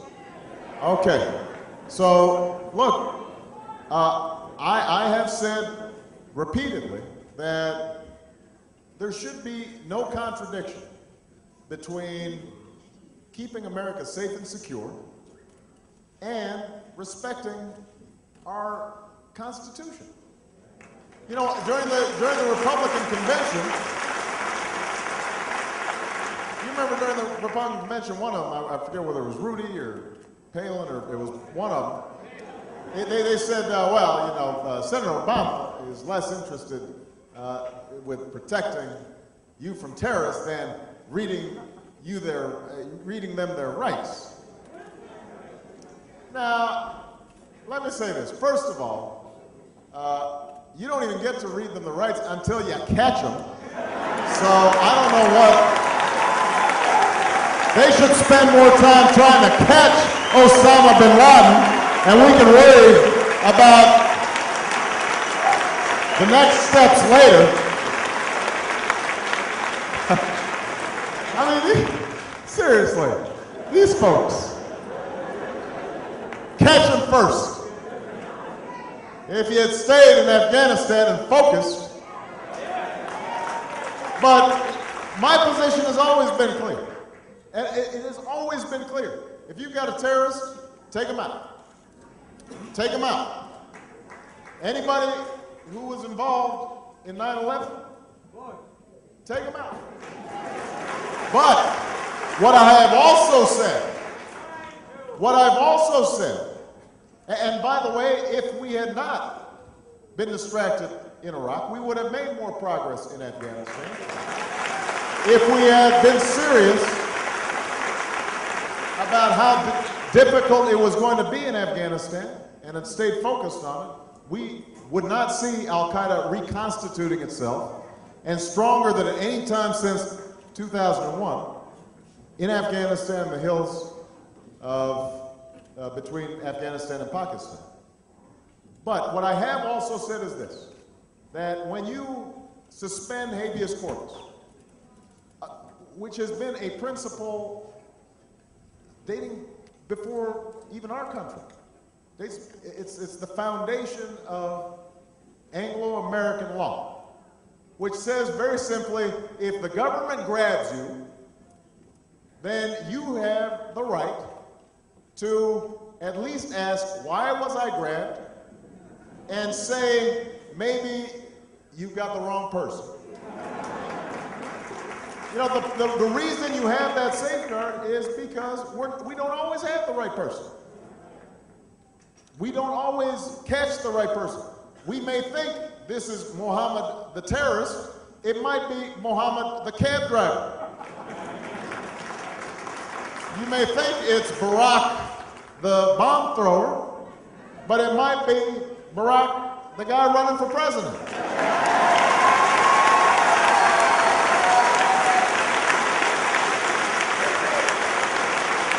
So the point is, so the reason that you have this principle is not to be soft on terrorism, it's because that's who we are. That's what we're protecting. Don't mock the Constitution. Don't make fun of it. Don't suggest that it's un-American to abide by what the Founding Fathers set up. It's worked pretty well for over 200 years.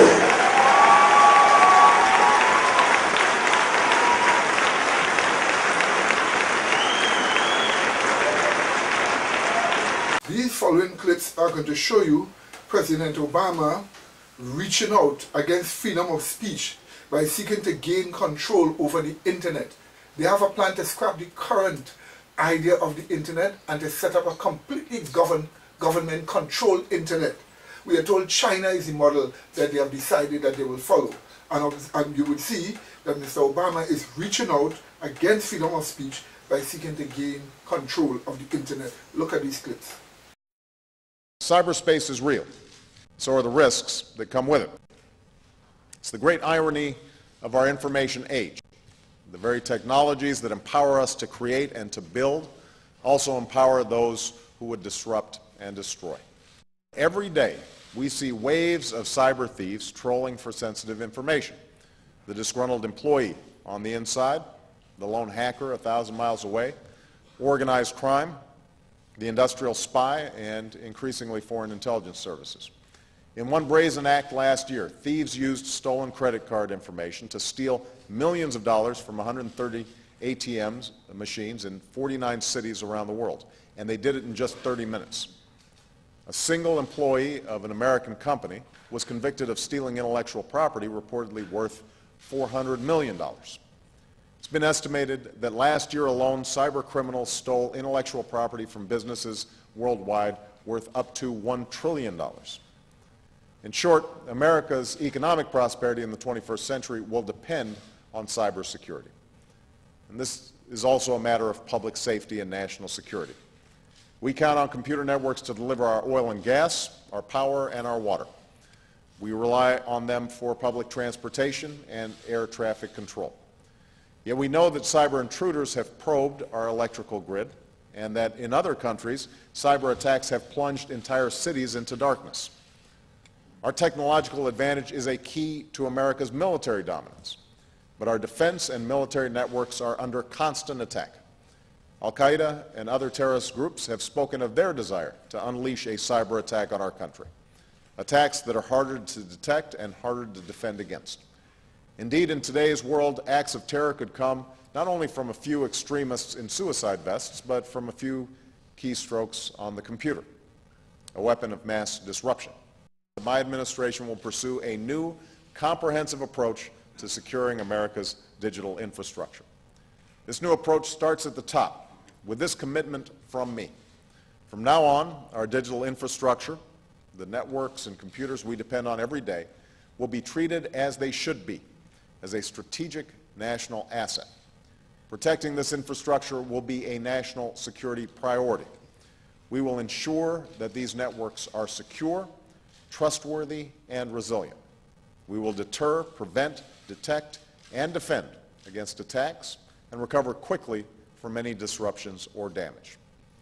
To give these efforts the high-level focus and attention they deserve, and as part of the new single national security staff announced this week, I'm creating a new office here at the White House that will be led by the cybersecurity coordinator. Because of the critical importance of this work, I will personally select this official. I'll depend on this official in all matters relating to cybersecurity. And this official will have my full support and regular access to me as we confront these challenges. Today, I want to focus on the important responsibilities this office will fulfill, orchestrating and integrating all cybersecurity policies for the government, working closely with the Office of Management and Budget to ensure agency budgets reflect those priorities, and in the event of major cyber incident or attack, coordinating our response. Our pursuit of cybersecurity will not include, I repeat, will not include monitoring private sector networks or internet traffic. We will preserve and protect the personal privacy and civil liberties that we cherish as Americans. Indeed, I remain firmly committed to net neutrality so we can keep the internet as it should be, open and free. The task I have described will not be easy. Some 1.5 billion people around the world are already online, and more are logging on every day. Groups and governments are sharpening their cyber capabilities. Protecting our prosperity and security in this globalized world is going to be a long, difficult struggle, demanding patience and persistence over many years. But we need to remember, we're only at the beginning. The epics of history are long. The agricultural revolution, the industrial revolution. By comparison, our information age is still in its infancy. We're only at Web 2.0. Now our virtual world is going viral, and we've only just begun to explore the next generation of technologies that will transform our lives in ways we can't even begin to imagine. So a new world awaits, a world of greater security and greater potential prosperity, if we reach for it, if we lead. So long as I'm President of the United States, we will do just that. And the United States, the nation that invented the internet, that launched an information revolution, that transformed the world, will do what we did in the 20th century and lead once more in the 21st. Thank you very much, everybody. Welcome to Underworld Classroom, an article published September 23, 2011, Senate Must Stop Obama Internet Takeover. I'll put the links to this article in the description. The article reads, today the Obama administration officially published the Federal Communication Commission FCC so-called net neutrality rules in the Federal Register. These rules would undo a decade of free market, hands-off internet policy that has made the internet the greatest engine of economic growth, creativity, and innovation the world has ever seen. They would set us down a path to reducing the internet into a government-regulated, government-controlled, public utility. The effective date is November 20th, 2011. The House has already voted to overturn the rules. The Senate now has 2 months to do the same, and they must. A recent Torrance Group poll found that 74% of Americans believe the regulatory burden is too high in this country. Moreover, 65% of voters and 67% of Democrats oppose agencies regulating without the approval of Congress, and that is precisely what's going on. President Barack Obama infamously promised that Google headquarters, quote, I will take a back seat to no one in my commitment to net neutrality. He recently bragged about bypassing Congress to get his way, saying, quote, until Nancy Pelosi is Speaker again, I'd like to work my way around Congress, unquote. Free from regulation, the Internet has been a bright spot in our weak economy, with tech sector unemployment at just 3.3%. The net neutrality order will start us down the path to crippling it with regulations. A study from NYU found the rule will destroy between 100,000 and 200,000 jobs. And the end goal is even more extreme. Robert Chensky, founder of Free Press, a group with deep ties to the Obama administration, the FCC and the FTC has let slip where the plan leads, saying, quote, at the moment the battle over network neutrality is not to completely eliminate the telephone and cable companies. We are not at that point yet, but the ultimate goal is to get rid of the media capitalists in the phone and cable companies and to divest them from control. Now comes a clear test for the U.S. Senate. There is no clearer example of outrageous abuse of regulatory power than the FCC's net neutrality order. It came just weeks after an election in which 95 candidates who campaigned on the issue lost. It implemented a concept already clearly rejected by Congress and by federal courts, and it awarded special interests, both left-wing ideological groups and companies like Google and IAC/Interactive Corp, that are close to the administration. The Senate is expected to vote on S.J. Res. 6, a joint resolution of disapproval to overturn the net neutrality order. Under the Congressional Review Act, the resolution cannot be filibustered, and Harry Reid cannot keep it off the Senate floor. That means that if just 4 Democrat senators join all 47 Republicans, they can stop this outrageous power grab and protect the free market internet, daring Obama to veto and take full political responsibility. For the sake of jobs, the constitutional principle that Congress writes the laws, and the future of online freedom, let's urge the Senate to do the right thing. This was an article published by Philip Kerpen entitled "Senate Must Stop Obama Internet Takeover," and I'll put the links in the description. Thank you very much for watching at Underworld Classroom. The US may soon get a cyber czar. President Obama is expected to announce his decision to appoint a senior White House official who will be in charge of protecting the nation's networks. It's aimed at preventing cyber attacks on various sectors, and the move's already caused a public debate over whether it will evolve into a surveillance system.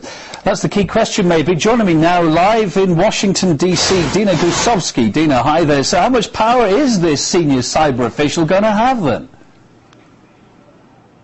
Well, internet users across the board are really asking themselves, is this slowly but surely becoming a culture of surveillance? Now, the debate becomes, is this a national security issue, or is this a way for the federal government to really snoop on internet users, to look at what they're reading, what they're watching, what they're sharing? Now, interestingly enough, there's a bill that's making its way through Congress, and if this bill is going to be successful, it would basically result in a major power shift over the internet from private users, private companies, big and small, to the federal government. So the government would have unprecedented power over the internet. Now, Barack Obama, throughout his campaign, said, look, I'm going to make cybersecurity a top priority in my administration. So perhaps it's no surprise that he kind of wants to appoint this cyber Superman who's going to report directly to him. This guy can basically pick up the phone and call the president at any time were something to happen. So what we see here is the Obama administration are really taking some drastic measures here when it comes to this issue.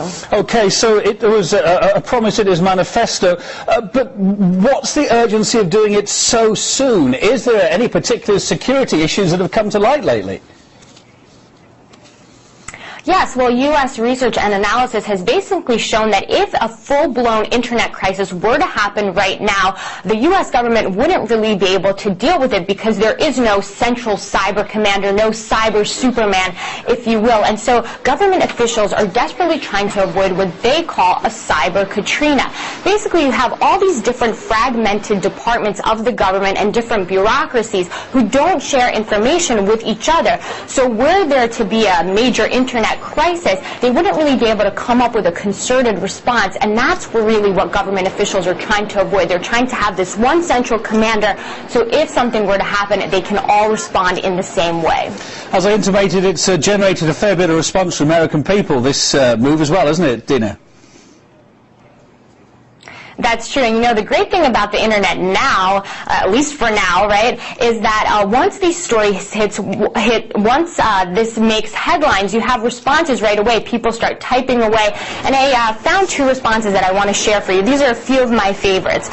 Why do I suspect that this czar will spend about 10% of his time dealing with security issues and 90% of his time finding ways to help big media companies protect their IP from evil pirates, teenagers, and YouTube? And that's really a common response that goes back to the fact that, is this a national security debate, or is this a way for the government to have more control over people who are online? But this has to be my all-time favorite response from one internet reader, kind of poking fun at this whole idea idea of creating a SAR for every single department here. And he writes, is it really that necessary to appoint a SAR for every single issue? I'm waiting for the toilet paper SAR, who will coordinate efforts to regulate both the orientation of the roll in the holder as well as the direction of the wipe. So Kevin, you can just see how seriously everybody is just taking this issue. Internet users kind of making fun of government efforts here, but who knows, you know, this is a fascinating story, and we will keep you posted on all the latest as it develops.